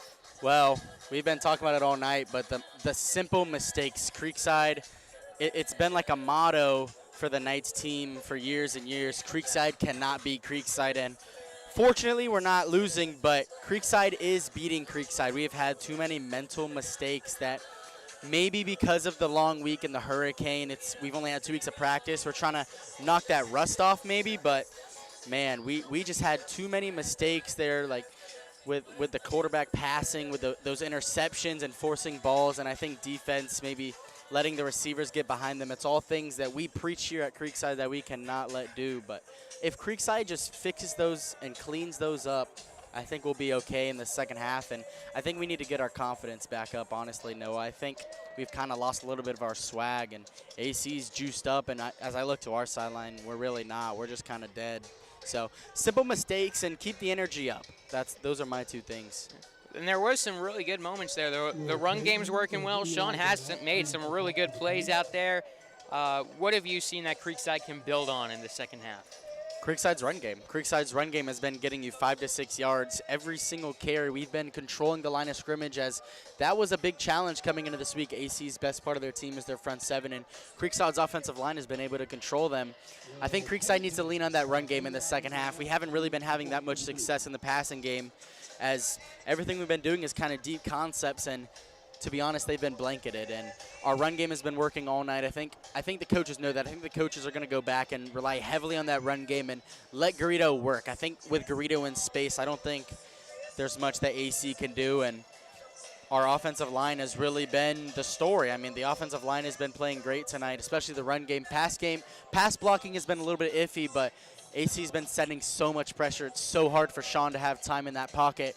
I think we're going to rely on that run game and hopefully get a spark there and get our offense going. As we have 21 points at the half, you'd love to get at least double that. Yeah, I feel like AC is going to come out in the second half, and what are they going to do? They're going to be going all out against the run game. They're going to be looking to bring pressure almost every play, is my guess, and trying to stop the run. So for Creekside, you got to find some way to develop a passing game in the second half. And for me, I think that it starts with just little dump-offs, taking stuff underneath, finding that short passing game is key, because outside of 2 throws, everything's been deep in the first half. I agree with you, and if you're going to run it, you got to get the ball out quick, kind of like we were talking about against Spruce Creek. They had a really good front seven, kind of similar here with Atlantic Coast, and Sean really did a good job of getting the ball out quick, and I think that's something offensive coordinator Ricky Barnes is going to try to key on if we do get that pass game going. We haven't been able to get a lot of those slow, long concepts going.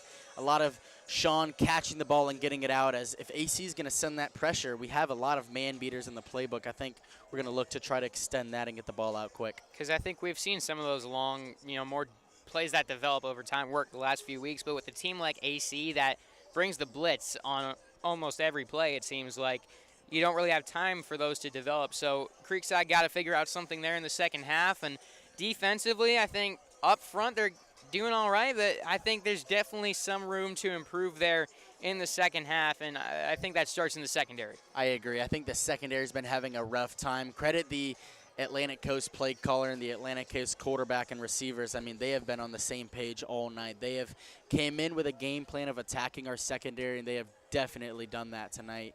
And I think if you're the secondary, once again, you just can't let them get behind you. They have gotten behind us way too many times tonight.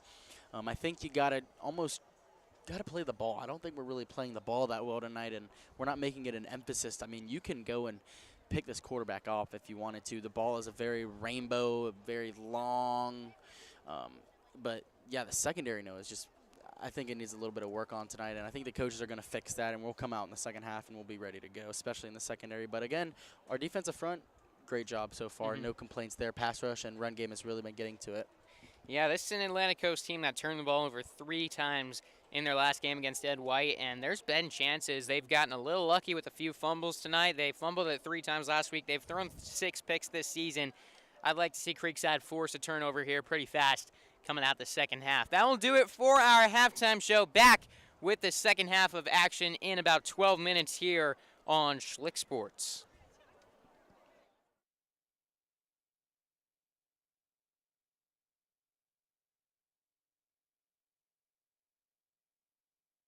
The steps you take on purchasing or selling your house should never be taken alone. As a North Florida top real estate professional advisor, Angela Tharp has served our area's families for the past 25 plus years, with almost 700 closed transactions in our area. Those who close on any home with Angela truly value her knowledge, depend on her communication across the process, and they rely on her fierce determination to achieve the best for their family. Reach out to Angela Tharp to get started.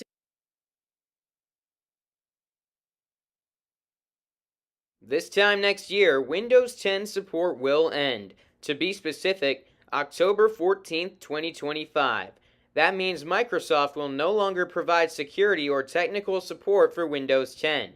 Is your business ready for this change? If not, give CMIT Solutions of Southwest Jacksonville a call at 904-447-7574 or email us at support-swjacks@cmitsolutions.com. When the Creekside Knights need someone they can trust on the field, they count on each other. When it comes to planning for the future, their families can count on Chris Letty at Heekin Law. Chris Letty is a local St. John's neighbor and the premier estate planning attorney in Northeast Florida. With a reputation for protecting families and their legacies, Chris is there for all your estate planning needs. From wills and trusts to comprehensive estate plans, Chris Letty has you covered. Reach out today at chris@heekinlaw.com. Are you ready for your big moment? Be the MVP of your next vacation by letting Dapper Travels tailor the playbook for an unforgettable adventure. The veteran-owned Dapper Travels curates exceptional Disney vacations, luxury cruises, and authentic European experiences. When you scan the code on the scoreboard or visit dappertravels.com, you're on your way to scoring a vacation touchdown. Reach out to start planning today. Real estate is changing and you need an agent that's on top of it. Whether you're selling or buying, Tom Moore covers all the Jacksonville and St. John's areas. When you need a realtor, ask for Moore. Tom Moore.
Welcome back to Atlantic Coast High School.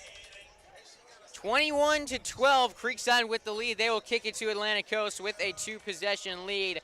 Oscar, what do you want to see from Creekside in the second half? Well, to start off, their offense needs more points. Offense is a high-scoring offense. 21 points at halftime is good, but you want to double that and maybe even a little bit more to give yourself a comfortable lead in this game. Defense is playing pretty good. A couple simple mistakes here and there, but for the most part, they're playing good. Secondary needs to maybe improve and step it up a little bit more, but as we get set to kick off, I think mainly score more points. Well, That's simple. Here's what I'm hoping. Atlantic Coast had a couple opportunities in that first half to hit on some big plays. I'm hoping those opportunities, they missed them, and that in halftime, these corners come out in the second half, stay on top of routes, and this defense really takes control of the game in the second half. That's what I want to see. Hopefully our adjustments are better than their offensive adjustments. That's going to be the key. Because I think as much as we've been talking about the offense lately and they've had some issues in this game, in my opinion, I said it coming in, is about the defense and them being able to get on the right track going into the rest of the season. I want to see a big performance from them in the second half. Marshawn steps up and kicks this one away. And it is a touchback into the end zone. So now can the defense set the tone? Oscar, what's the key to doing that in this third quarter? Well, as we just said, stay on top of routes. I think our front seven has been very good against the run, but what's really gotten us is the big plays on the passing game, which we can have happen here in the second half. I think as long as we contain their big passing game, I think we'll be all right, and corners need to just stay on top of routes.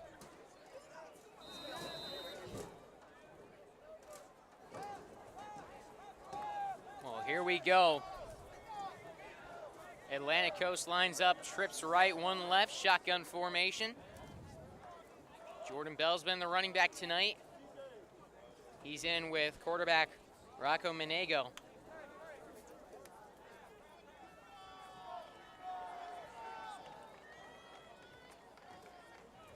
Keeping it himself, Menego trying to run and nothing doing. Good read by the linebacker, Josh Guy. Great job by Guy there. That's the play they ran to score a touchdown on us on their first touchdown, and I think we made a halftime adjustment, and Josh Guy was right there to play the quarterback keep. No gain on the play. Second down and 10. Atlantic Coast on their own 20. Again, our score, Creekside 21, Atlantic Coast 12, starting the third quarter. Trips right, one left. Hard count and a look to the sideline for AC.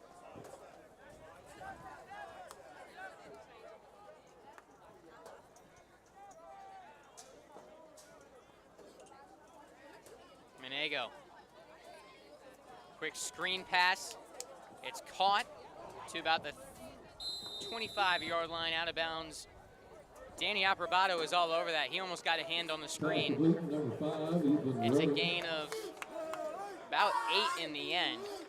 7 or 8 yards, third down and short. As well as a great job by Earl and Guerin combining to blow that screen up. It was a 3v2, and both of them combined to really just make it a mesh and make both get in on that tackle. They're sending trips left, one wide right.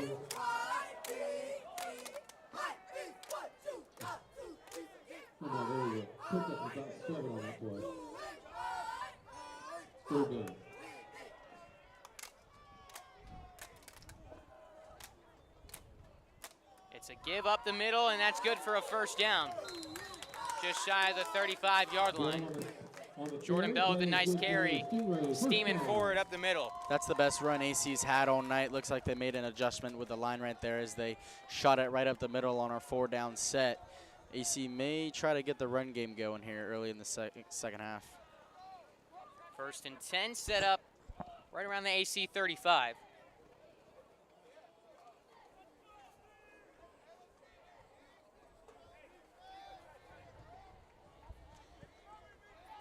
Oscar, what are you seeing here with 3 left, 1 right shotgun? Well, AC's going to want to try to air the ball out as they do here. That's exactly what they do. Thrown over the middle. It's complete. Going to be close to a first down. Jeremiah Evans, who's seen a lot of action, gets it to about the 44.5-yard line. That's good for a first down. AC's been liking to spread their receivers out, and every time they do that, they haven't ran the ball out of that set once. So I think if you're Creekside's defense, you need to see that and really key on the pass and let your 4 guys on the down line try to get the run if it is a run. First and 10, AC still on their own 44. Trips right, one left, shotgun. Menego fires over the middle. It's caught, and this one could go all the way to the 20. It's out! Darren Blaylock stripped it out, and Creekside has the ball. I think Creekside has the football, waiting for the official signal. And oh, AC got lucky. Creekside had fallen on it. Creekside said they had the ball, but in the pile, I don't know how that ended up with AC. Yeah, that's a tough blow for us. We had about 5 nights there, and heck of a play by Darren Blaylock as Jackson Earl tries to go in for the pick, but the guy receiver just goes right on by him. But heck of a play by Garen to strip that. But I honestly don't know how we didn't get that. There were 5 nights around there and 1 Atlantic Coast Stingray, and we fell on it first, but I guess we didn't get it. Who wanted it more? Yeah, that's what it was in the end. First and goal on the 10-yard line now. Atlantic Coast trips right, 1 left. Fire him, pass batted at the line, down incomplete. That would have been a huge play in this ball game. Now 2nd down and goal. Can Creekside's defense still? Great play by Garen Blaylock as is. That looked like a sure touchdown. Now can Creekside stand tall and keep 6 off the board? AC looking to send that back in motion as they did early in this game. Maybe they'll continue to do it here on the goal line, but expect still a heavy dose of passing as it's goal to go on the 10, so be very surprised with a run here. 2 right, 2 left, shotgun. They motion out the back. It's a screen pass to Bell. Gets to the 10. Brought down by Approbato around the 6. Good play from Danny getting in there in the flat. Good tackle by Approbato, and you could tell AC is going to want to try to get that back in space as they've been really trying to do that all night and send that back into the flat, but great tackle by Daniel Approbato making the pursuit. 3rd and goal on the 6. 8:18 on the clock in the 3rd quarter. 21-12, Creekside with the lead. Big play coming up. Big 3rd down here, Noah. So far the biggest 3rd down of the game besides when we scored on our touchdown pass. Want to try to hold them to 3 here, but honestly, if you're AC, this may be 4-down territory or maybe too early in the game. We'll see how it plays out. 2 out wide on both sides. Bell, the running back. Menego looking to pass, gets it out quickly, overshoots his receiver. He was looking for Redding in the corner of the end zone and just got that ball out too fast. I think AC liked that matchup, but quarterback overthrows it, and it's now 4th down, and big decision here for the coaching staff. Big decision indeed, and no move to the kicker yet. They're sending him back out there. Rocco Menego, the quarterback, 4th and goal on about the 5.5-yard line, and now the late move to special teams. Out comes Ian Santos, and I think first drive of the 3rd quarter, this is the right call right here. Get it back to a 1-possession game. Absolutely the right call. Put trust in your defense as they've made 2 turnovers so far, and hope to see if they can continue that, as this is a big field goal here to cut it to a 1-possession game, as we had a PAT blocked, so looking to see if Creekside can do that again. Big special teams play here. Santos gets the kick up, and it is good. Atlantic Coast back within 1 possession. It is 21-15. Creekside leads by 6. 7:52 to go in the 3rd quarter. Back after these messages on Schlick Sports.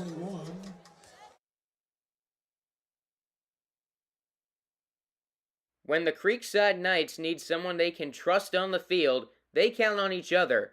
When it comes to planning for the future, their families can count on Chris Letty at Heekin Law. Chris Letty is a local St. John's neighbor and the premier estate planning attorney in Northeast Florida. With a reputation for protecting families and their legacies, Chris is there for all your estate planning needs. From wills and trusts to comprehensive estate plans, Chris Letty has you covered.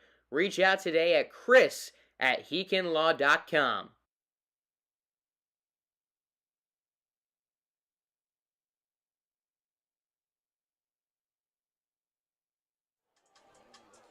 Back to a 1-possession game, and Oscar, you joined me on Creekside Game Day, and we talked about this. We this is what Creekside wanted to avoid. If you let AC stick around in the second half, things can get really dangerous for the Knights. I agree, and it's what happened 5 years ago when we were heavily favored, but can never take this team for granted. One thing's for sure is they fight and claw, and if you're Creekside, gotta score right here. You gotta get some momentum going and gotta get your offense back to rolling. Especially with playoffs on the line. One team's coming out here playing like their season depends on it. The other doesn't really seem that way. Santos with the kickoff. Earl brings it in just inside the 10-yard line. He's had some good returns. Gets it to the 20, brought down by the shoelace around the 22. Great pursuit right there by the Stingrays. That was a great tackle. And this is the first time in the game where the Knights don't have the ball in a favorable field position. But I think the furthest back they've started from the opposing goal line is their own 30. Right here, they set up shop on their own 22. So we were talking during halftime what we want to see from this offense. Short passing game and running the ball. That's what we want to see. if you're going to pass, get it out quick. AC's going to send pressure and see if you can rely on that run game, as looks like AC stacking the box right here. One wide left. Garrido, the running back, having a good game. Two receivers bunched in on the right side. They start with the give, right side. Harrison Garrido, stop for about a 1-yard gain. I think that's his shortest run of the night. He might have had one where he was stopped at the line of scrimmage, but nice play by the defense there. So far, the AC's made out and came in adjustment and stacked the box as they did on that. And that really puts a lot of pressure on your offensive line, and especially the quarterback, Sean. If they're going to make a pass, you got to get it out quick. AC is sending pressure. One right, two left, pistol formation. Knights running a play. Aschenfelder looking to pass, fires over the middle, complete to Aaron Satteris to about the 34-yard line, first down Creekside. AC's got to turn this music off. I know this from running music at Creekside. If you are running music during the play, it should be called a penalty. Yeah, and great job by our offensive line there, giving Sean plenty of time, and he finds Aaron on the little hitch route right there in the middle of the field and turns up, gets a couple extra yards, and that was a big first down, maybe get a little bit of momentum going. One right, now two left, Rippo motion to the left side. Play action, Aschenfelder fires deep. He's got Satters in AC territory to the 30, 25, 20, 15, 10, 5. Touchdown Creekside! Aaron Satters goes the distance! And the Knights get 6 up on the scoreboard. That was a busted coverage by AC. They just left Aaron Satteros wide open in the backfield, and Aaron Satteros catches it and almost gets tracked down, but has a little bit of gas left in the tank, and Creekside's going for 2 here. I believe in the end, 65 yards on the touchdown pass. We're just broadcasters, We want the short passing game. Knights like, nah, we're going to go deep. And it works right there. Great play design by the offense, and luckily kind of a busted coverage there by AC, and Aaron Satteros makes his way down the seam, and he is wide open. Nobody within 20 yards of him, and thankfully has enough gas left in the tank to score a touchdown. And the Knights leaving the offense on the field. They're going for 2, trying to get it to a 14-point game as they currently lead by 12. Trips left, one right. Garrido the back, directly behind Aschenfelder. They now motion a receiver to the right side. They look to pass. Aschenfelder fires. It is incomplete. He was either looking for Dario Griffin or Rocco Ripa. And in the end, 2-point conversion, no good. But Creekside gets 6 more up on the scoreboard. Our score, 7:03 to play in the third quarter. Knights 27, AC 15.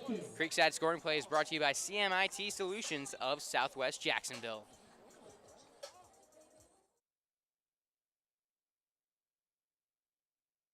The steps you take on purchasing or selling your house should never be taken alone.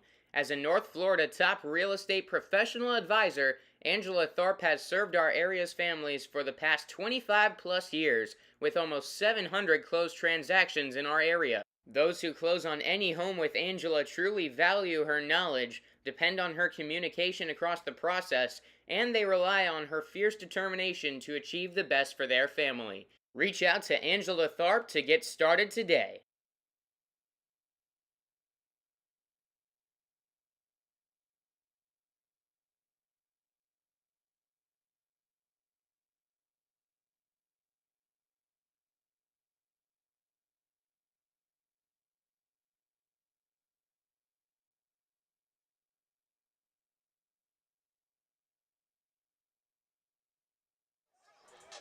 Creekside leading 27-15 with 7:03 to play in the third quarter over Atlantic Coast after the 65-yard touchdown pass to Aaron Satteris. And Oscar, you had some thoughts on the two-point play. Yeah, the outside receiver just ran the wrong route. He had two guys on him, and if he just dragged those guys to the inside, the Rocco Ripa corner route would have been wide open. So just unfortunate right there. The kick from Marshawn brought inside the 10, breaking a tackle, creating some space. This one is dangerous to the 40 to the 50. Marshawn trying to punch that ball out as it gets into Creekside territory to the Knights 42. AC is not going away. AC got lucky there. They had a pretty clear block in the back, but best field position of the night, I think, for the Stingrays. Outside of the interception. As they are in Creekside territory now, and they seem fired up, and our defense needs to get a stop right here. Maybe a turnover would definitely be nice. Official timeout if it's just a water break. That'll take us to the water break. Under 6 minutes and 50 seconds to go in the third quarter. Creekside leads by 12. Don't go anywhere. This one might come down to the stretch in a must-win game on Schlick Sports.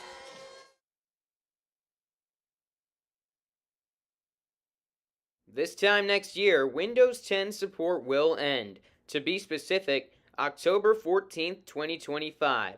That means Microsoft will no longer provide security or technical support for Windows 10.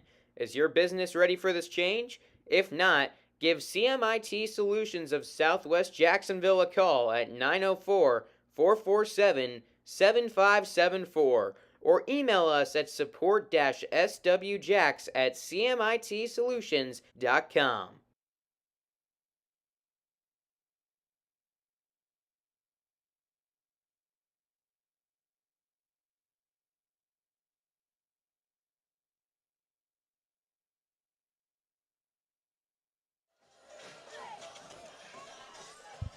First down and 10, Atlantic Coast on the Creekside 42 after a big-time kick return. They got 2 left, 2 right, shotgun formation, and a false start on everyone but the center.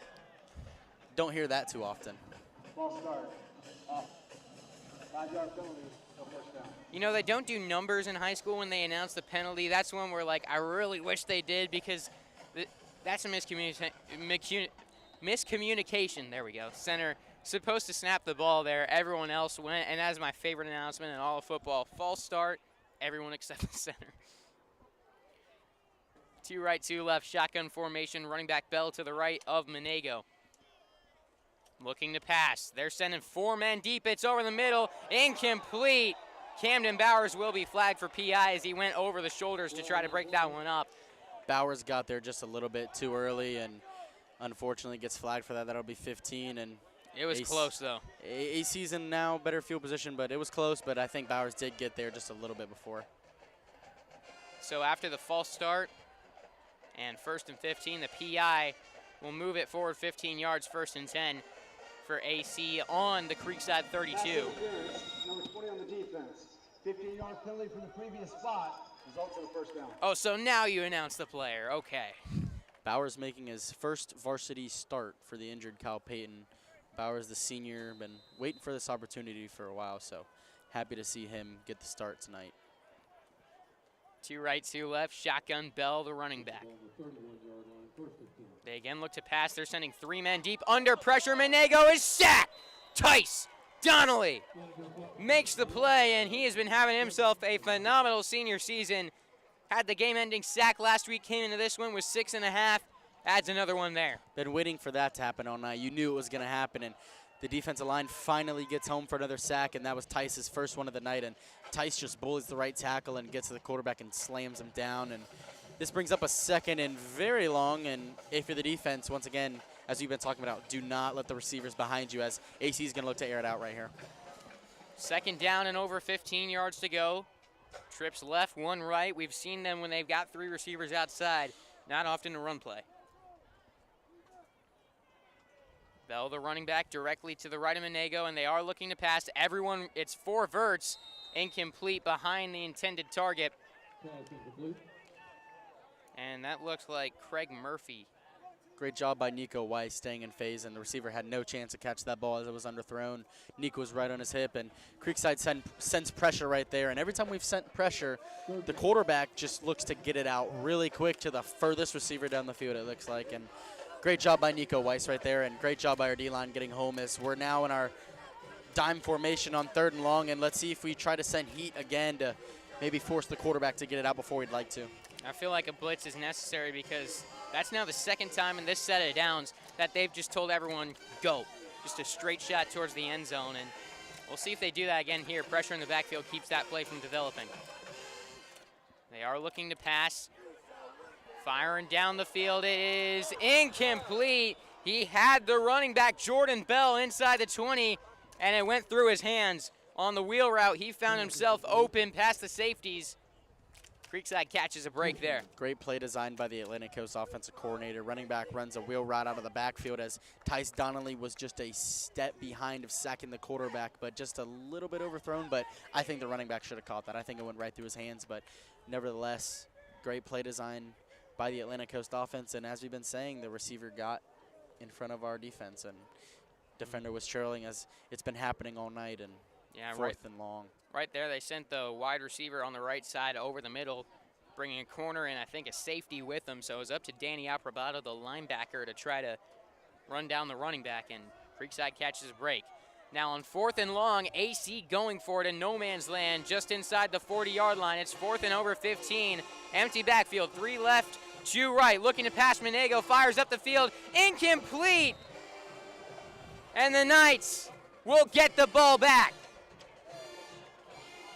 Jackson Earl had a chance to pick that right there. Was right in his bread basket, but it bounces off his chest. But he was going down with it. You get 20 yards better field position with him not picking That it. is true. It is a lot better decision for us to not pick it, but I think that ball was overthrown. Jackson missed the pick, but almost better that he didn't pick it. 1st and 10, Creekside offense with a chance to insert a dagger in the 3rd quarter, and it wouldn't be the final nail in the coffin, but it would be a big one in this ballgame if they can get a touchdown on the board here. 100%, a little surprised they went for it right there because now Creekside has the ball in great field position. As we've had the ball in good field position all night, we've gone down and got points. So a little surprised by that, but let's see if Creekside can capitalize and maybe get this momentum going. Dario Griffin, wide right, 3 left in by the line. They give to Garrido to the left side, cuts it back to the 45, to the 50, falls forward to the AC 46-yard line. Good carry from Harrison Garrido. And, man, I would not be surprised if he breaks one in the 2nd half. He's been close. I think he will. He's been a shoestring tackle away every time. But if you're Creekside, continue to lean on the run. That is what's been working. I'd honestly be surprised if we pass it in a situation where we don't need to right here. I think we're going to lean on Garrido right here. No reason not to. 1st down and 10, Creekside on the AC 46. They give to Garrido up the middle. Another 1st down, spins around. AC trying to strip the ball unsuccessfully. Garrido to about the 33. Great job by Garrido holding on to that ball. They were about to strip it, and Sean just going to the sideline to get the play, but great ball security by Harrison Garrido right there. Strong grip on the football. Creekside 1st down and 10. Creekside's huddling right here, something we don't normally do, but we've done a couple times during this game where Sean goes over to the sideline to get the play, and everybody is huddled up. 2 right, 1 left. Pistol formation. They hand it. Garrido. Play was going to the right. He cut back towards the middle. Was that a counter play right there? Yeah, I think AC was, if anything, just they were ready for the run right there. They played the run right there. If we passed, it probably would have been another touchdown like we saw to Satiris, but AC played the run right there. Great job by AC. Brings up a 2nd and 11 as we lost yards right there. Aschenfelder getting the call from the sideline. And they're huddling again. I wonder if that has anything just to do. AC does the weirdest thing, and they constantly play music with the DJ on the sideline. So maybe just trouble communicating with the sideline. 2 right, 1 left. They give again. Garrido up the middle, about 3 yards on the carry. It'll be 3rd down, about 8. Oscar, you think that could play into it? And 100%. Creekside's signals are all hand motions. However, the coaches do.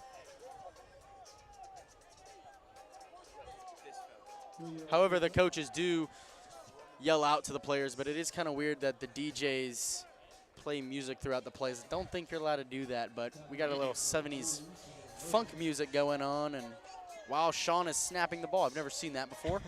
I did last year. We had Taylor Swift going during a big drive in the game last year. 2 right, 1 left. Garrido up the middle. They run it with them on 3rd and 8, and that tells me they're thinking 4 downs right here. Yeah, it's 3rd down as Creekside sends in the big formation, sends in big number 52, Eddie Clark, and you can kind of guess what this is about to be. It's going to be 4th down and 2 or 3. They're inside the Atlantic Coast 30-yard line, just shy of about the 25. You never know. Creekside could come out in this formation and surprise everybody with a pass, but this is a run-heavy formation as AC stacking the box. 1 wide on either side. Shotgun formation typically means Ashenfelder's running it. He does, and he is short of the line to gain. I'm still waiting for Creekside to run another play out of that formation, because every time we see that, it hasn't been stopped, so there's no reason really not to, but you see the running back in shotgun, most likely he's blocking for Ashenfelder. I think Atlantic Coast sent all 11 players on the field on a blitz right there. No, I'm not even joking. They knew that was a run, so I'd like to see a little maybe trickery out of that, but I think it's coming. There's got to be something else there. another big drive for our defense. We've been saying that all night, but as the game goes on and on, as we have under 3 minutes to go in the 3rd quarter, every drive gets bigger and bigger, so defense is definitely going to need to step up again. 1st down and 10, Atlantic Coast. On their own 25-yard line, under 3 minutes to go in the 3rd quarter, 27-15, Creekside our score. 2 left, 1 right, split back formation. It's a handoff up the middle. No real estate. Knights stop them for maybe 1. Great job by the Knights. I think we made an adjustment. Every time Atlantic Coast has 2 backs in the backfield, I think we expect the run right there, and every time they spread them out, it's kind of a pass. It's kind of a little bit predictable, so every time they kind of bring everybody in, we just send everybody. So, again, just like us, I'm sure Atlantic Coast is going to have a wrinkle in there at some point, but for the most part in this game, if they run a formation, you typically know run or pass. They send trips outside, then most likely they're throwing the ball. Right here, split back. I'd be shocked if they don't run it. 2 right, 1 left, 2 running backs. And I'm shocked because they're looking to pass. Minago fumbled the ball. Ball is out, and Creekside's got it. There's a flag down in the backfield. They are motioning it's Creekside football. Rohan Thompson comes away with the recovery. I believe Tice Donnelly was the one to force the fumble. A strip sack for Donnelly. The flag that I saw thrown is picked up. Creekside football inside the 25. Great job by Tice Donnelly doing an outside move right there and getting around the tackle. And as the quarterback's coming down, not good ball security by there. He just kind of lets it fall out of his hand, and Tice Donnelly forces it, and Big Row picks it up. And the Knights have good field position about the 20-25 on AC's territory. And let's see if we can just get that ground game continuing to go. That might have actually been a hat for a fumble. 3 right, nobody left. Knights open up. Garrido, give it to him up the middle. Charging forward inside the 20-yard line. Still chugging in towards the 15. Big run from Harrison Garrido. He kept those legs churning. Took about 7 Stingrays to try to get him down, and they still didn't. So you can just see how strong Harrison Garrido is, and makes it about a 9-yard game for 2nd and short. And I think Creekside is honestly just going to try to ground and pound the ball right here, Noah. 2nd down and 1. 1:34 to go in the 3rd quarter. 2 right, 1 left for the Knights. Garrido, the running back. They hand it to him right up the middle. Going to be close to the 1st down markers. A late flag flies. Garrido took an absolute shot to the head right there. That is something you don't like to see. His helmet is off. He's getting back up to his feet, and the athletic training staff bringing him off the field. Garrido back on his feet, but he took a shot. He wants to stay in. I think he just motioned to Parker Heron 1 play. That's when he's going to be after checked on. Half the distance to the goal. First down. With all the injuries the Knights have had, leading up to this game. You just can't afford to lose another starter. Thankfully, Parker Heron's done a great job whenever Garrido's needed a rest or have gotten hurt. But they are testing him quickly on the sideline, and he looks like he's getting ready to go back in. It was half the distance to the goal on the penalty, so first and goal for the Knights inside the 10-yard line. Parker Heron on the give for just inside the 5-yard line. Good gain right there by Parker, making a half the distance to the goal. We're at about the 4 right now as Garrido comes back in, and I'd honestly be shocked to see a pass right here. We got about a minute left to go in the third quarter. I think we're going to just continue to run as we've been doing all game, and maybe even a quarterback designed run. 2 right, nobody left. Pistol formation, Garrido back in the game at running back. 7 men blocking, they give it to him to the left side, cuts it back in towards the middle. He's going to fall down to about the 3. It'll be 3rd and goal. 3rd and goal here. I'm still thinking a run, but I think honestly you got to run your most athletic player in the field, and that's Sean. I think this is going to be a designed quarterback run, but we'll see. I'd like to see a quarterback design run right here. I think Sean is athletic enough to get through the line, and line's been having a good push. So 2 right, 1 left. 7 blockers for the Knights. No, just 6. They give, no.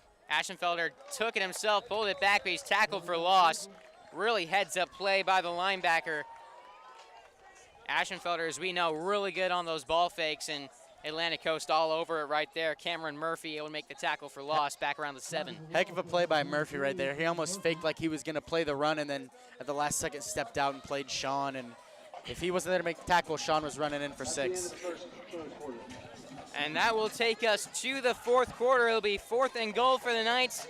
They lead 27-15 at Atlantic Coast. Back after these messages on Schlick Sports.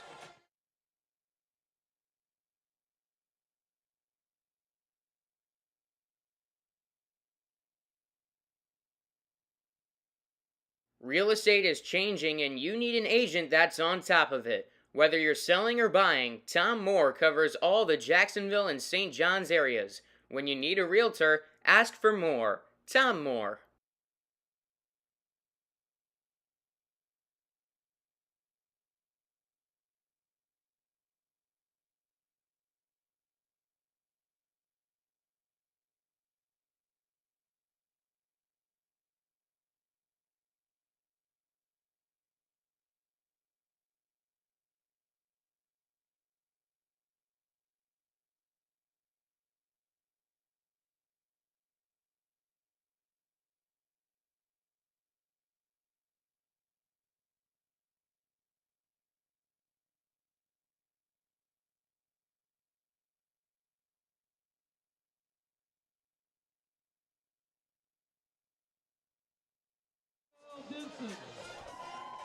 Evan Marchand lining up for the 23-yard field goal.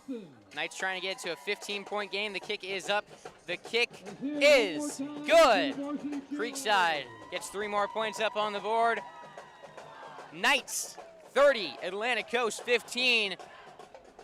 Under 12 minutes to play now in this game. Creekside scoring plays are brought to you by CMIT Solutions of Southwest Jacksonville. Back after this break on Schlick Sports. Are you ready for your big moment?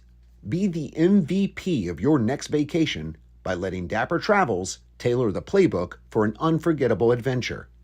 The veteran-owned Dapper Travels curates exceptional Disney vacations, luxury cruises, and authentic European experiences. When you scan the code on the scoreboard or visit dappertravels.com, you're on your way to scoring a vacation touchdown. Reach out to start planning today.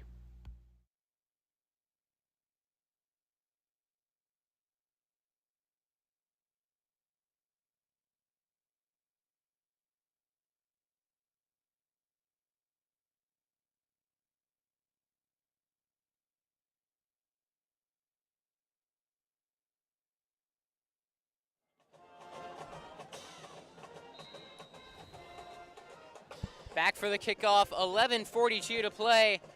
In the 4th quarter as Creekside leads Atlantic Coast 30-15. Line drive kick from Evan Marchand, hops inside the 10, and that one's out of bounds. Smart play by the return man to not pick that one up and try to run it back. That was Jordan Bell. AC will get some good field position off the kickoff.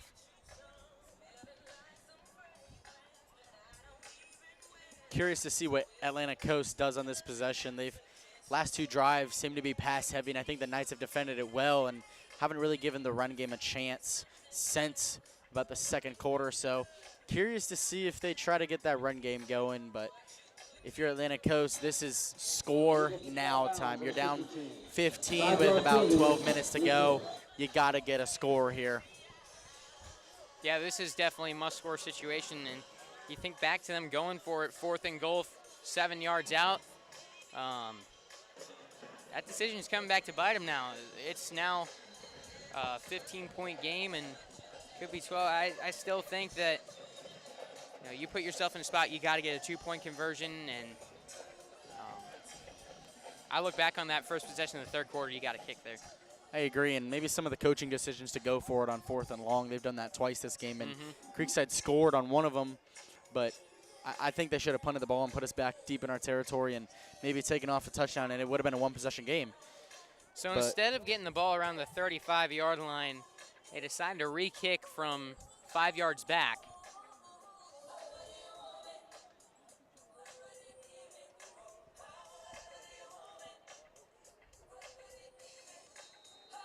Three returners back for Atlantic Coast. It's Bell, Evans, and number 41. Marshawn with a little sky to the just inside the 20. It's being brought back by Evans, trying to switch sides of the field, gets past the 25, brought down around the 26. Outstanding job by the Knight defense. I believe that's Noah Eisnick and Nolan Nelson. Grabs him by the jersey, and minimal game, he might have actually went backwards on that. So I think AC remains with the same field position they would have had before the other kickoff and the flag, and that is huge. First down and 10. On the 26-yard line of Atlantic Coast, the Stingrays take over and the biggest possession of this game. Stingray offense is probably going to look to continue to just get the pass, and it's been a couple drives since they've tried to attack our corners. Don't be surprised first play if they air it out. 1 right, 3 left in a passing formation. I'm watching Jeremiah Evans here. They do fire over the middle. It's off the shoulder pad of Ezekiel Cooper. That's his first target of the night. That's been a recurring theme, is dropped passes by the Stingrays, and Creekside gets lucky because, again, all he's got to do is break 1 tackle, and he's going for 6. So if you're Atlantic Coast, I think you really got to focus on your receivers catching the ball, because that was a huge gain with a slant right across the middle of the field. 1 right, 3 left. Shotgun formation. They look to pass. Firing up the right sideline, overshot his man. That pass was intended for... There's a flag on the play. That was a complete overthrow. That was a great job by Nico Weiss. However, I think that might have been something with the sideline. Maybe someone said something, or maybe Nico said something. But great coverage by Nico, and I think he did say something as Coach Mack is giving him an earful.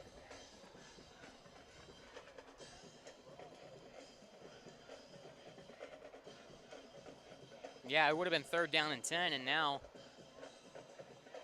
Here's the call. Dead ball, sideline warning, Creekside. It's a sideline warning against Creekside, so definitely a survivable penalty, as no yardage lost or gained there for Atlantic Coast. And 3rd down and 10. 3 left, 1 right. They motion a man out wide, looking to set up the screen. It's caught, Evans. A little bit of space to work with on the near sideline. 1st down and more past the 40-yard line to about the 41. Great job by the Stingrays right there. That was a great play design. They honestly had less blockers than we had defenders, and great job by the receiver making a play. He cut inside and then cut all the way back outside, hit that sideline for an extra gain, and ultimately got the 1st down. As AC has that back in the backfield, they're going to probably look to swing it out to him again, as going to keep continuing to attack our secondary. 3 right, 1 left, shotgun again.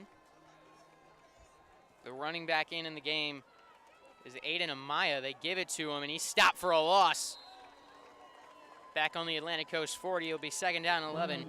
And I know it's still a 15-point game, but Creekside's got a game on Friday against Rains.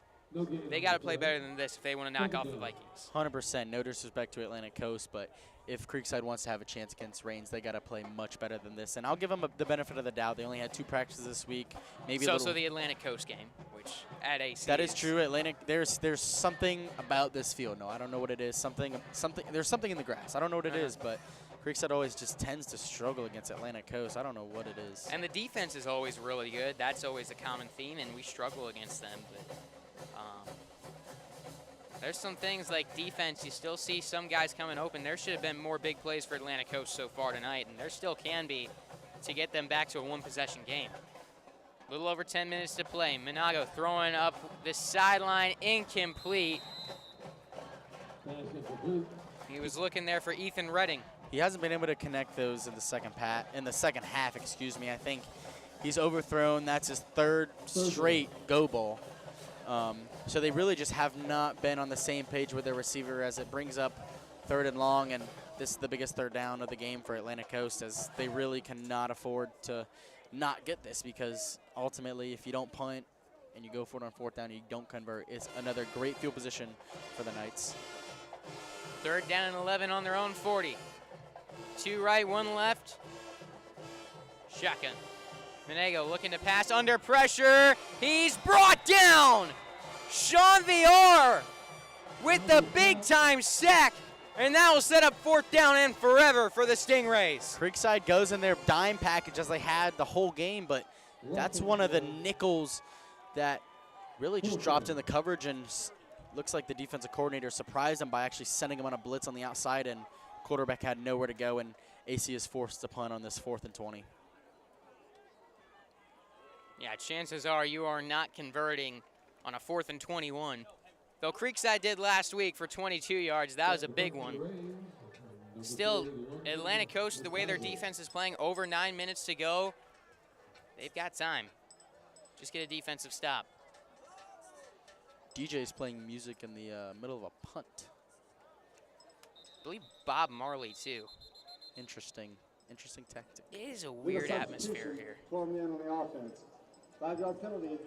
Make it 4th and 26 on a formation penalty.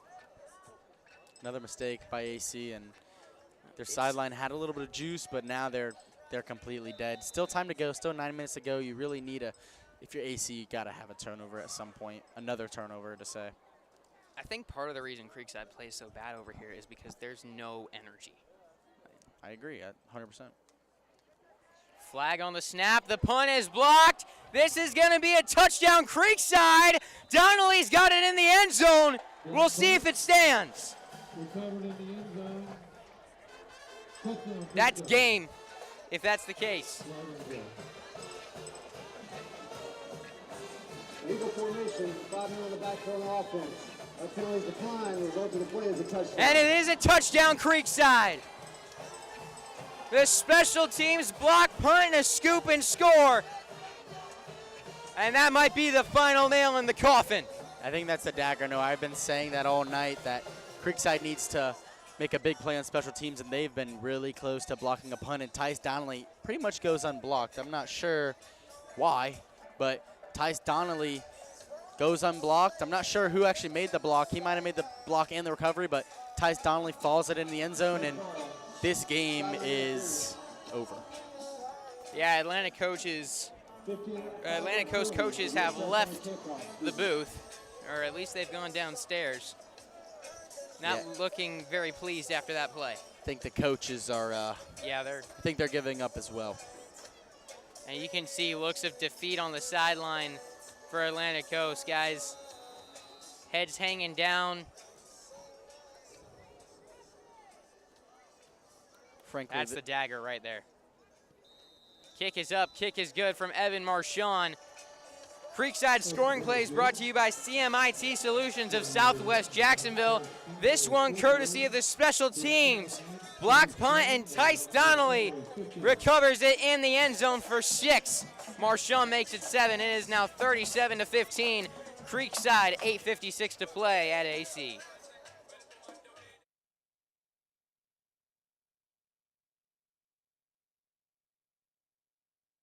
The steps you take on purchasing or selling your house should never be taken alone. As a North Florida top real estate professional advisor, Angela Tharp has served our area's families for the past 25 plus years, with almost 700 closed transactions in our area. Those who close on any home with Angela truly value her knowledge, depend on her communication across the process, and they rely on her fierce determination to achieve the best for their family. Reach out to Angela Tharp to get started today.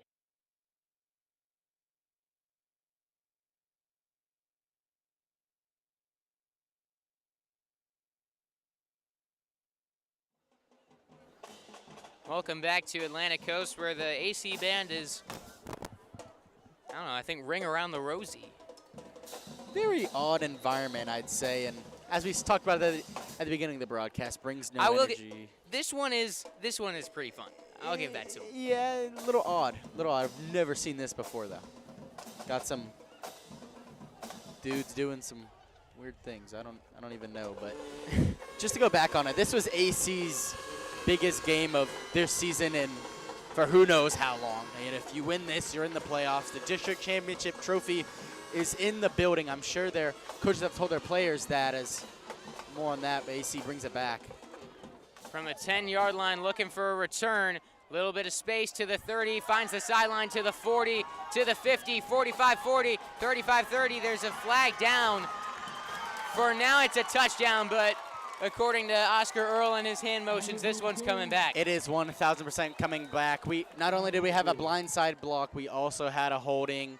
That will be coming back, so unfortunate for them. But as I was saying, this was the district championship trophy is in the building tonight. I'm sure their coaches really, oh, here we go. Yeah, it is holding on the kickoff team, but the district championship trophy is in the building. I'm sure their coaches emphasize that to the players. And, you know, for AC, this is their biggest game in years. Number 5 on the receiving team. 10-yard penalty from the spot. First down. And for it to end like this, I mean, you still got about 6 minutes to go, but it's just not looking good. And that AC, kickoff return would have given AC a small chance, but 100% with that and maybe an onside kick and maybe a couple things your way, but AC just had too many critical mistakes in this game. I mean, us at Creekside, we should know by now that no lead's safe until the game's over. Not with Creekside. They are cardiac Creekside, so you never know, but it'd take a miracle down 3 scores with 6 minutes to go. Unless that clock says 8, I don't know. The scoreboard here is... Yeah, some dead pixels out there, yeah, so. Can't really tell. 37-15 is our score. Creekside with the commanding lead. As the AC offense takes over, they send 3 wide left, 1 right. Looks like Creekside's taken a couple of their starters out of the game. Low snap, rolling left, Monago fires way downfield. It is caught around the 30-yard line, got behind the safety, Camden Bowers, and there's a flag as he went. So the catch was made by Redding, and it was a big play, but then Redding decided, let's stand right over the safety and yell at him. So that'll back him up a little bit. Just not smart when you've got a big play like that. Yeah, and Creekside smartly brings back in all of their starters. Dead ball on sportsmanlike foul. Number 5 on the offense. I think with the game on Friday, you want to get them out as soon as possible, but if AC scores a quick touchdown here, then they've still got themselves a chance. I think you get this stop, it's really over. 100%. Maybe they should have kept him in for this drive as they come back in, but you understand it too, because I mean, you got a game on Friday and a huge game, especially if you win. And Sandalwood's a game you absolutely should win. And with the way Sandalwood's playing this season, winless and really struggling, 3 wide right, 1 left. They motion out the running back, Bell, fires over the middle. It is nearly intercepted. Ball batted around, nearly picked by Bowers. It'll be 2nd down and 10. Camden Bowers had a great opportunity to get his 2nd interception of the season, had a big one against Winter Park a couple weeks ago, and was just not able to grab onto that one. That would have definitely put a seal on it. Then you can put in whoever you want. But And I think with Reigns, that game is going to be crucial to deciding, do you maybe get home field advantage in the playoffs? Reigns and PV is going to be absolutely big for that. But first, you got to finish this one off, and then you got to beat Sandalwood. 3 right, 1 left. Shotgun running back Bell to the left of Menego. Looking to pass, feeling the pressure, fires downfield. This one is dangerous. Incomplete. He overshot his man, Jeremiah Edwards, and Knights had a chance at it, but he overthrew the safeties as well. And now Atlantic Coast is just throwing up prayers at this point. But as you were just saying, yeah, obviously, you got 6 minutes to go in here, but this game should be over. Obviously, got to take care of business with Sandalwood, but you are expected to go in and win that one. But yeah, Reigns and PV will determine if you're going to have home field advantage or not. Most likely, if you win out, beating Sandalwood, Reigns, and PV. If you win those games, you get home field. You're going to have a home field advantage. You beat some of the best teams in the area at that point. Win your but district. Losing one, you're going to have to hope for some other teams lose, and you really want to control your own destiny. Creekside has never had a home playoff game in their school's history. Looking to accomplish that this year. Menego fires right side. A brilliant catch made. Ezekiel Cooper makes up for his drop earlier in the game. Still only about a 7-yard gain. It will set up 4th down and 3. Creekside sending all their starters back in to try to get this last stop of the game and really put a stamp on this one. And an impressive win. I think a couple of mistakes that you really got to clean up before Reigns, because to be honest, if we play like this against Reigns, won't go very good for us. And I think the coaching staff knows that, and the players are going to know that. And they'll come back later this week on a short week, but the guys will be juiced up to play that. That'll be an absolutely massive game. Senior night as well, all the more motivation there. And 3 left, 1 right, shotgun formation for AC.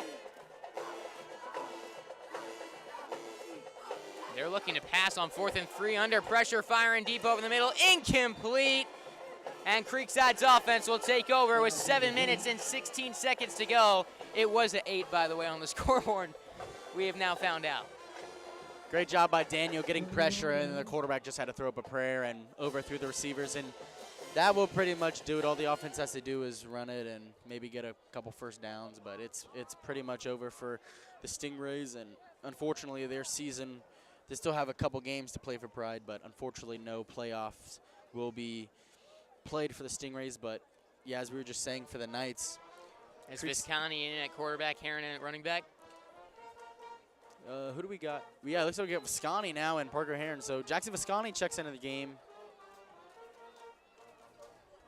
2 right, 1 left. Heron, the running back, is going to wait for the official signal to start play.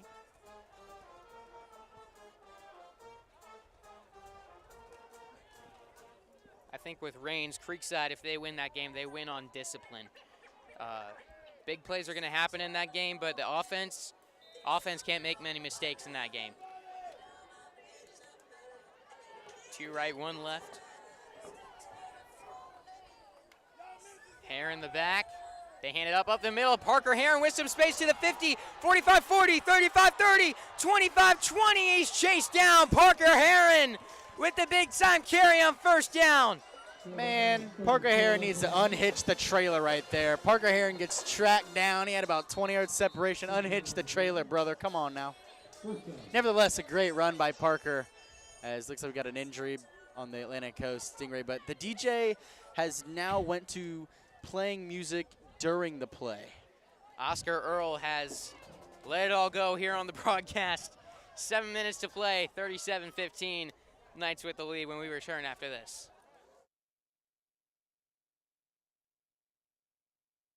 Real estate is changing and you need an agent that's on top of it. Whether you're selling or buying, Tom Moore covers all the Jacksonville and St. John's areas. When you need a realtor, ask for Moore. Tom Moore.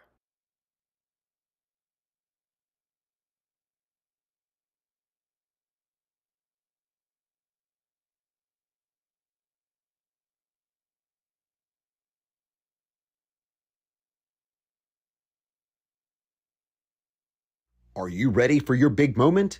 Be the MVP of your next vacation by letting Dapper Travels tailor the playbook for an unforgettable adventure. The veteran-owned Dapper Travels curates exceptional Disney vacations, luxury cruises, and authentic European experiences. When you scan the code on the scoreboard or visit dappertravels.com, you're on your way to scoring a vacation touchdown. Reach out to start planning today.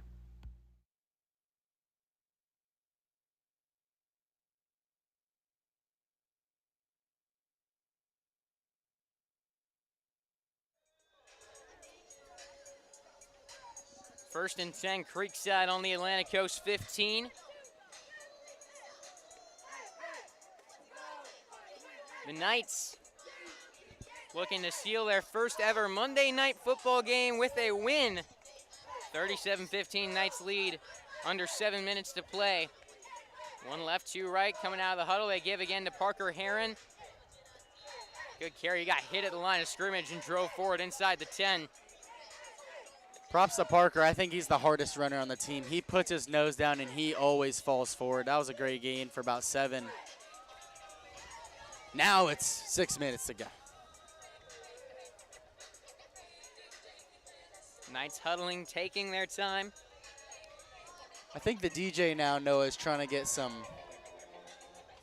customers. I think he's given up. I think he's just trying to play it all throughout the play and maybe get some recognition. I don't know. Props to him coming out here on a Monday night. Yeah. But it's during the play now. It's been during the play. Two left, one right. They give to Heron up the middle, powering forward inside the 5, trying to get that goal line. Piles moving. Did he get it? Yes, he did. What a play. Parker Heron just kept on going, and that line finished the job. That was an impressive run right there by Heron. He was stopped at about the 4 and kept his line going. We had receivers pulling from the back, line pushing from the front. Everybody was pushing to get Heron in the end zone, and what a run. And that puts a stamp on this. It'll now be about if Marshawn makes this PAT, or no, this is Schroeder. I think this is Mark Schroeder in to kick it. It is Mark Schroeder, the senior.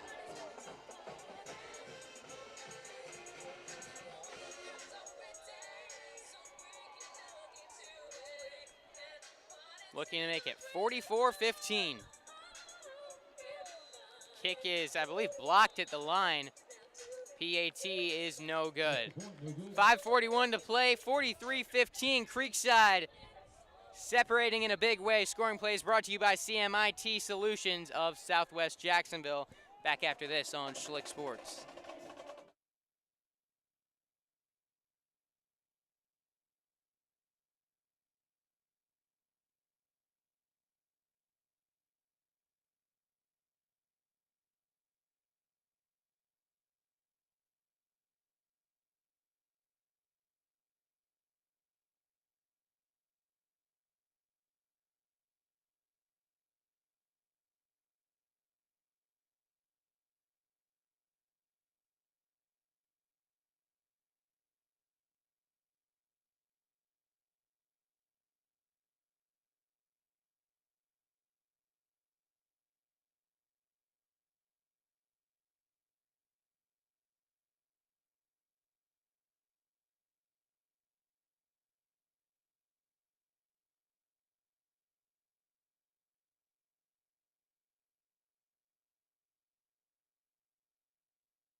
Well, Creekside has blown this one wide open in the fourth quarter, 43-15.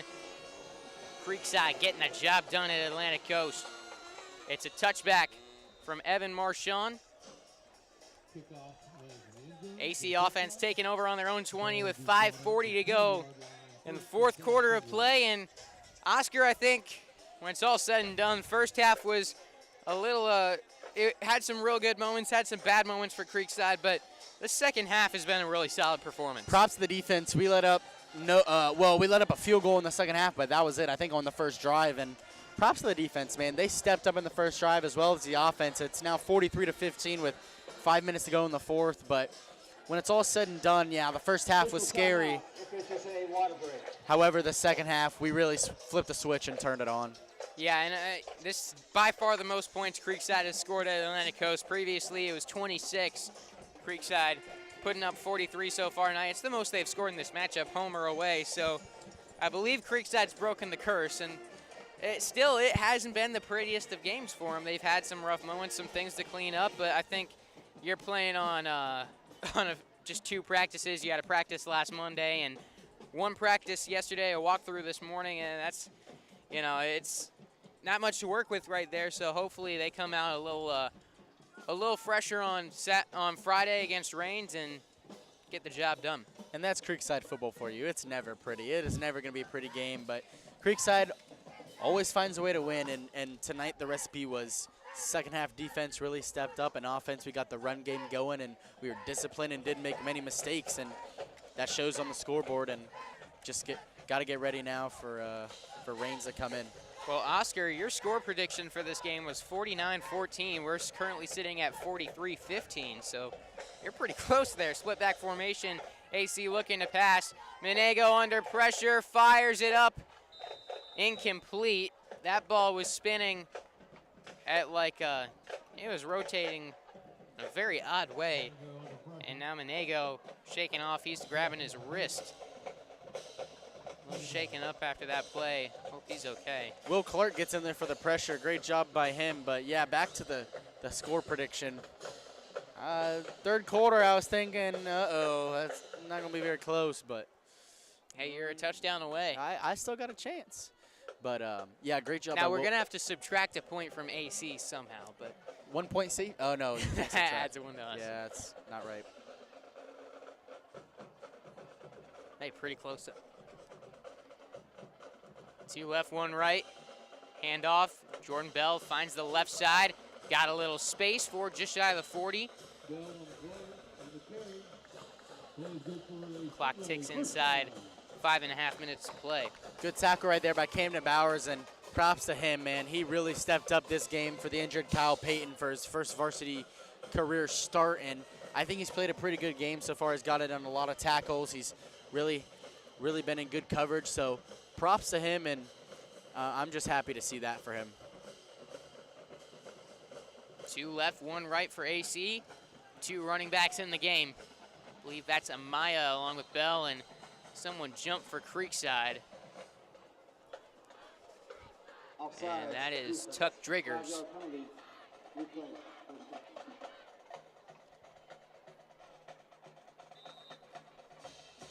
First and 5, AC on their own 44-yard line. They trail 43-15 in the 4th quarter. Fumbled snap under pressure and sacked. Menego brought down, and in to make the play, Joe Michael. How about that? Big number 50, Joe Michael. He calls himself the Legion of Boom. He gets in there for the boom sack right there. No, I tell you what, great play by Joe Michael, getting some playing time. The senior, happy for him. We haven't gotten to see a game like this yet this year where we get to see some of the guys come in and play late. No, and it really puts a smile on your face when the guys like that come in and make a play. It's just great to see. Get himself on the stat sheet. And the celebrations are always better, too. Oh, yeah. 2 right, 1 left. Play action, firing over the middle, incomplete. 3rd down and 12.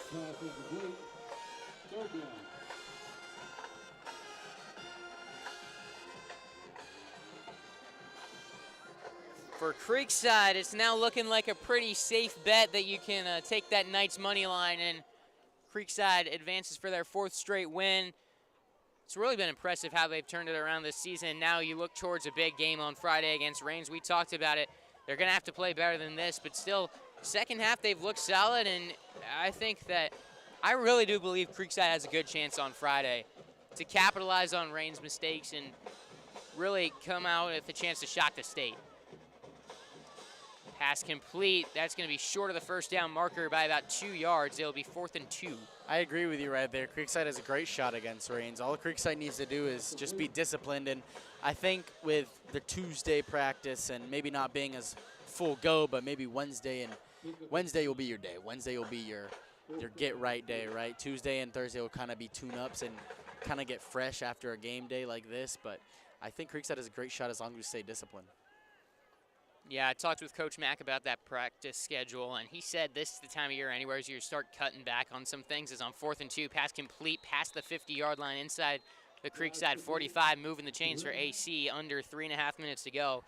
And he said this is the time of year where you typically start cutting back on those practices anyway. The main focus as you get later into the season is making sure your guys have fresh legs on Fridays, and that's the plan for Creekside this week in practice. Make sure your guys are ready to go for Friday, and obviously a few things to correct out here, but very fixable stuff, the mistakes they made. Yeah, this is the point of the season where you don't need to get full pads. You have everything you've really put into your playbook and everything you've really needed to do. As looking pass deep down the right side, incomplete inside the 20-yard line, and a flag. That's going to be for PI. But as I was saying, yeah, you don't really need to get hit anymore, right? You've been to the point of the season where you're physical enough and you've really built that physical nature. So right now it's all about tuning yourself up and getting ready for an opponent and good scouting and just getting ready for it, right? Raines has a lot of great athletes, and Raines is... Pass interference, number 28 on the defense. 15-yard penalty from the previous spot results in first down. Raines will be one of the toughest opponents we play this year for sure, and yeah, we got to be disciplined and we got to be ready to go. And not to discredit AC, but Creekside just needs to be more disciplined and got to get off to a much better start against Raines, that's for sure. Yeah, and Raines, that's a team that they've got a lot of athletes on there. There's going to be big plays. Creekside's going to allow some big plays in that game, but I really think if the defense can go out there and just get a few stops in that game, that offense should be able to score enough to give us the win. I agree, and I think the offense will get off to a much better start than we did this game. 2 left, 2 right. Pass goes over the middle. It's caught at the 10 and into the end zone. It's a touchdown. AC. Manego finds Ethan Redding for 6 with 2:48 to play. Great pass right there by Manego. Finds the receiver in stride, and that's one of those plays that ball has been dropped a lot this night, and he finally comes up with it. Unfortunately for Atlantic Coast, it comes with 2 minutes to go in the fourth quarter when the game is over, but that is something to build off of as you go into the next game. Just unfortunately for them, it won't be with playoff hopes. They'll be playing for pride now, but AC has definitely took a step in the right direction, in my opinion. For years, they have kind of been the dog of a lot of high school sports, but they've really kind of turned it around, and this year they look like a much better team. Yeah, and they made the playoffs 3 years ago. They had a couple back-to-back trips. Pat Bryant days back in 2020, they made a good run in the regular season 2021 to sneak in there, and recorded a playoff win here recently. So going for 2, the snap is fumbled. Jordan Bell trying to get into the end zone, and he does so successfully. Nice play finding the edge, getting in there for 2 more points. It's 43-23 with 2:48 to play. But, I mean, AC went on a string of 11 straight losses between 2021 and 2022. Step Durham came in here last year, got them right back to their winning ways. In the first game, they won 3 straight to open up the season, ended 4-6, and right now with this loss, they'll fall to 3-4, but you're definitely seeing some improvement from this Atlantic Coast team. They're finishing off some games, and they're moving in the right direction. Atlantic Coast down by 3 scores. It looks like they're going to try to onside kick, and Creekside has their hands team out in the field with all their skill position players ready to, just predicting this onside kick, as that's probably what it's going to be. They're going to try to maybe get a spark. I don't know. There's no reason not to at this point. You're still playing for a district championship. You don't give up until the final whistle is blown. So you're going to try for the onside kick here. You're going to try to win this game until it's over. And Creekside looking for the onside kick recovery, up by 20.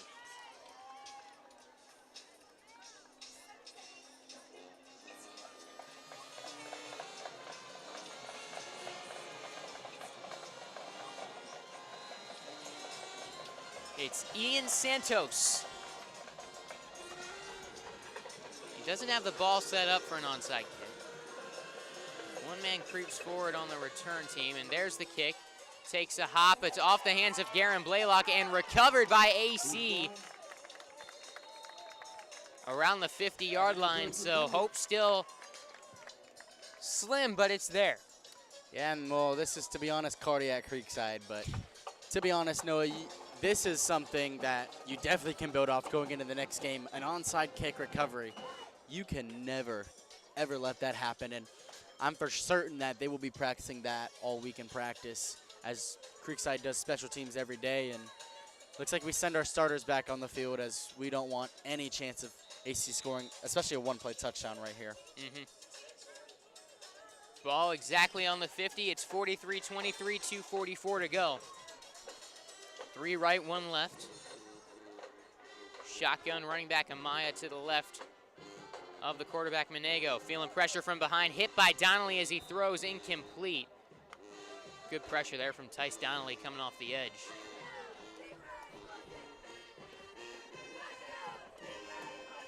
I believe Tice Donnelly is one of the more underrated players in the area. I don't feel like he gets enough recognition for what he's done in his high school career.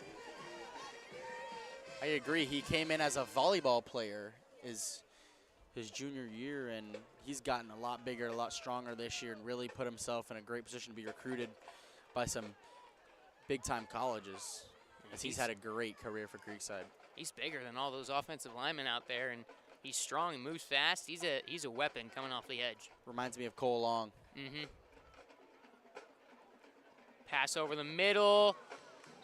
Good catch. Is fought through the contact. He was hit in the air, but a little slow to get up is Ethan Redding. Good for a first down inside the 35, but we're going to have to take a quick pause for an injury timeout. Back after this on Schlick Sports.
Clock ticks under 2.5 minutes as AC with the ball, trailing by 20 on the Creekside 31-yard line. They motion a man inside, firing. It is caught inside the 20-yard line, still being wrapped up, and another first down through the air for Atlantic Coast. Oscar's Creekside kind of playing back right now, letting them get that, or are they hitting the Knights base defense? Yeah, Creekside, it just isn't letting anyone behind them. I mean, they don't want to give up a one-play touchdown. I mean, the clock goes under 2 minutes, but you're just trying not to give up a touchdown right here. They're really not pressing or being aggressive. 3 left, 1 right.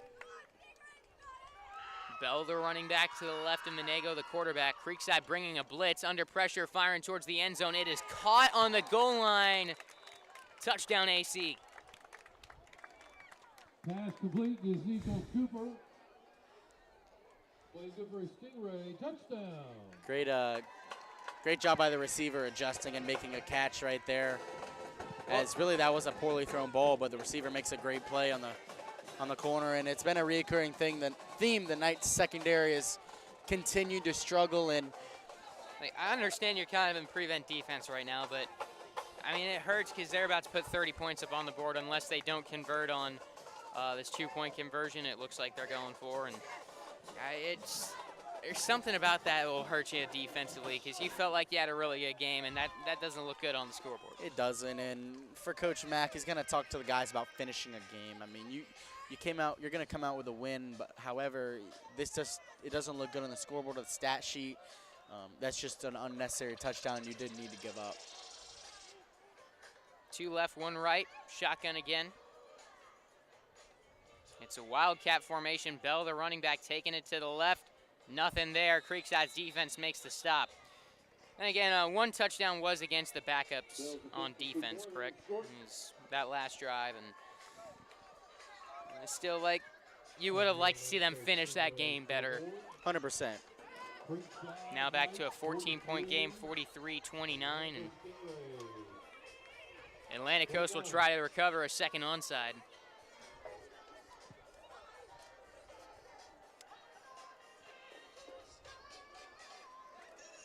Now we're throwing some footballs out here at AC.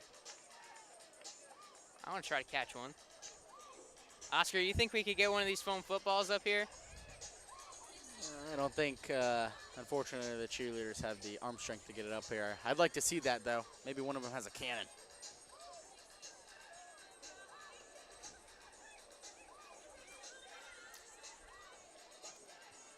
So AC setting up for another onside kick. Get it here and seal the game, take a knee, and get on to Reigns. But step 1, recovering this onside. Well, I think Atlantic Coast still has their 3 timeouts, so can't quite take a knee yet. Another onside kick up in the air, off the hands of the Creekside Knights and Crew McEwen, but out of bounds, and a flag against AC.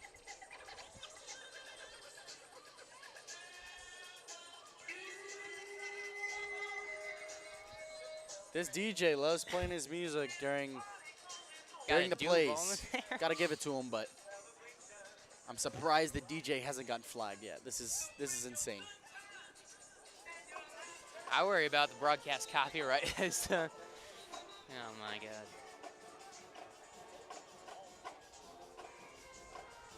Surprised he hasn't ran out of music if he's playing them during all these plays. That's all I'm gonna say.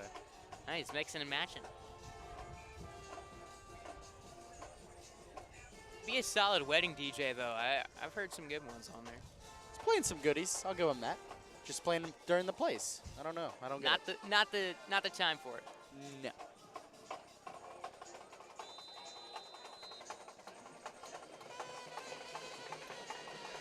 Ian Santos taking his steps back. He runs up on this from 9 yards out. Runs up to it. Here's the onside. No, he does a full kickoff. AC, though, Creekside's got to recover it. AC just recovered it on the 15-yard line. I don't know why Creekside just not heads up there. I believe Garrido played it like a punt. That ball definitely went 10 yards. He was trying to let AC down it. Just a brain fart there, and now AC gets the ball back inside the 20. What are you doing? Like, Knights special teams has got to be better than those last 2 plays. This is unbelievable as we now hear the coaches for Creekside saying, get our ones ready on the offense side of the ball. I mean, everybody thought they were done, and now AC has the ball on their own, on Creekside's 15. They score here, it's a 1-possession game. 2 right, 2 left. Shotgun again. Menego, play action, firing towards the end zone. It's caught on the 1-yard line, just shy of the goal line.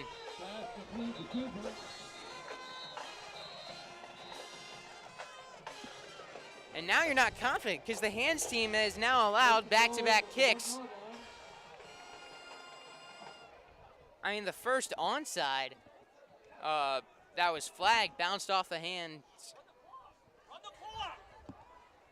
The clock's supposed to be running, but it's not. 1:31 to play. AC saves some seconds. Menego, fake the give, running it himself, gets tackled for a loss of about 5 back towards the 7. Step Durham. That headset's coming on and off on the sideline. He's yelling at his team because they now have somehow found themselves with a chance. Yeah, a very unlikely chance. Still very unlikely. Clock goes down 1 to 1 14-point minute, game, but 43-29. they have a chance. They give it to Bell up the middle, touchdown. Back to a one-possession game. You gotta know how to finish. This is 52 seconds to go. Back to an 8-point game. I can tell you one thing. Even if Creekside does come away with this victory, it'll not be a very good bus ride home, Noah. You went from a massive victory, a blowout win that feels really good. It was 43-15. And then you allow 2 kicks to be recovered. And they're going for 2. Menego fires. It is caught for the 2-point conversion. It's a 6-point game. And now AC, after recovering back-to-back kicks, they recover an onside. They got a shot at this ball game. This is your season if you're Creekside. This is 1,000% your season. This onside kick is your season. I didn't think I'd be saying that about 8 minutes ago. I mean, we were over here thinking this game's over. We're talking about Reigns. We're talking about Reigns, and meanwhile, it's 43-15. It should not be. AC pulls a Creekside and comes all the way back. I mean, come on, man. This is unbelievable. But if you're Creekside, even Sean Ashenfelder is on the field for the hands team. You are taking no risks right here, and this is your season if you're Creekside, and it is also your season if you're AC.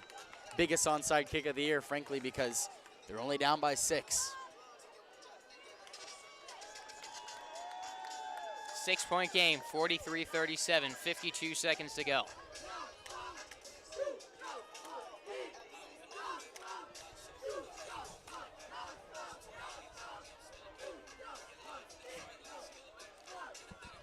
Creekside lined up exactly 10 yards away from the ball.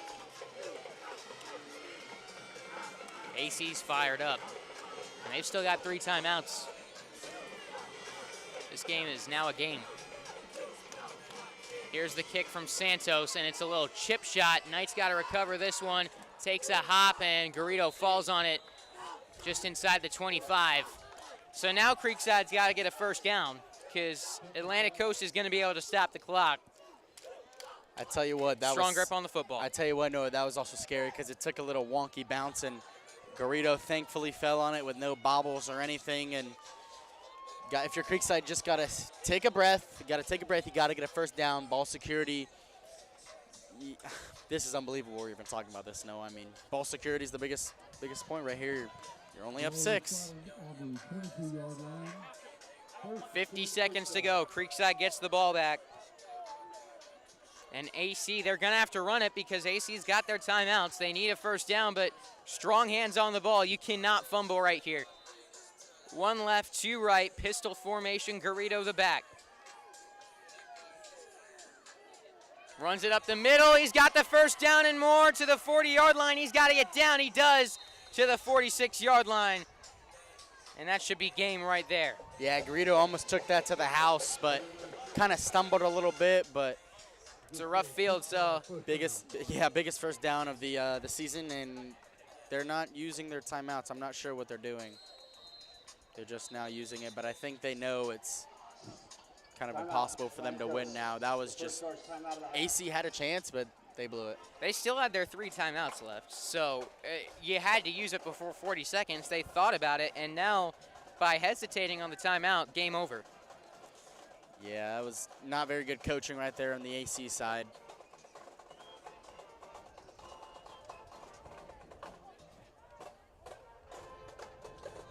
Again, if you're Creekside, ball security is job security. We've been preaching that all night, but don't need it anymore. It's inside 30 seconds. They can knee it, and it's over.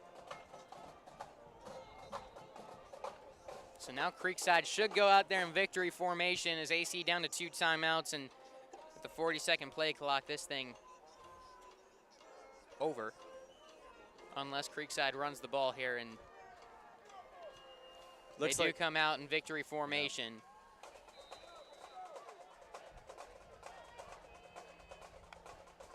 There's the knee. AC will spend their 2nd timeout. Again, that play was over before 40 seconds. I mean, AC would have had little time left, but they still would have had time if they spent their timeout. I mean, this was just a meltdown by Creekside. Listen, we're still going to come out with a win, so Creekside fans, take a breath. But, however, that Hopefully this gets them to come out angry on Friday. Something to, like, it was a great win for a while, and then just with some things to build off of. But you were up 43-15. You allowed 22 points. And special teams meltdown to allow that to happen. You allowed 2 kicks to be recovered, and one was a kick that we just played like a punt. One team's going to come out with a win, but both sidelines are going to be very disappointed with their teams tonight. There's the knee from Aschenfelder. AC will spend their last time out, or they won't. AC's just trying to draw a flag right now, and great job by our captain, Reed Long, pulling our linemen back. They're just trying to get something cheap right here, and as you can hear our coaches say, snap it and get out of here. Clock ticks down Third charge time out of the half. to about 25 seconds as AC uses their last timeout, and Aschenfelder talking to the officials. I'm not sure what's going on down there. Now, it's a win that felt great, and now it feels a little bit like a loss. I mean, in the end, you're going to look back, and yeah, you win the game, and it's huge. You got a chance to win the district now next week, but, I mean, it's embarrassing how that fourth quarter played out. 100% Noah, and Coach Mack will certainly have something to say about that to the team, but for now, take a snap, get out of here, don't let anything stupid happen, and move on to the next. But not to overlook that this was a complete meltdown by the Knights. I mean, unacceptable. Yeah.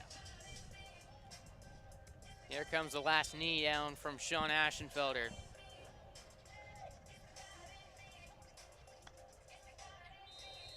And there's game.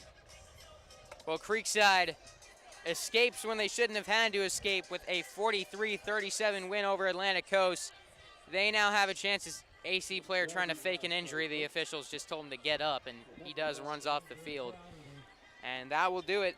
Creekside will have a chance to win the district and clinch the playoffs next week. And hopefully just that it was a really good game for 3.5 quarters. And then backups come in, you give up a touchdown, you allow the onside kicks, and just it's hopefully you respond nicely to this. You come out angry on Friday. Kind of somber mood from me and you, but however, the Knights actually did win. Even me and Noah don't sound very thrilled. The Knights did win. We did pull it out. We have a chance to win the district and get our first district championship in a while, if not ever. I think ever, yeah. So Creekside wins by the skin of their teeth. So we live to play another day. Well, it'll be interesting to hear from Coach Mack after this game. You can catch that interview on my socials, Instagram and Twitter. But Creekside does come away with the win, although made it interesting. 43-37 over Atlantic Coast. That'll do it for our coverage tonight. For Oscar Earl and Noah Schlick, we're signing off. See you Friday at the Castle for senior night right back here.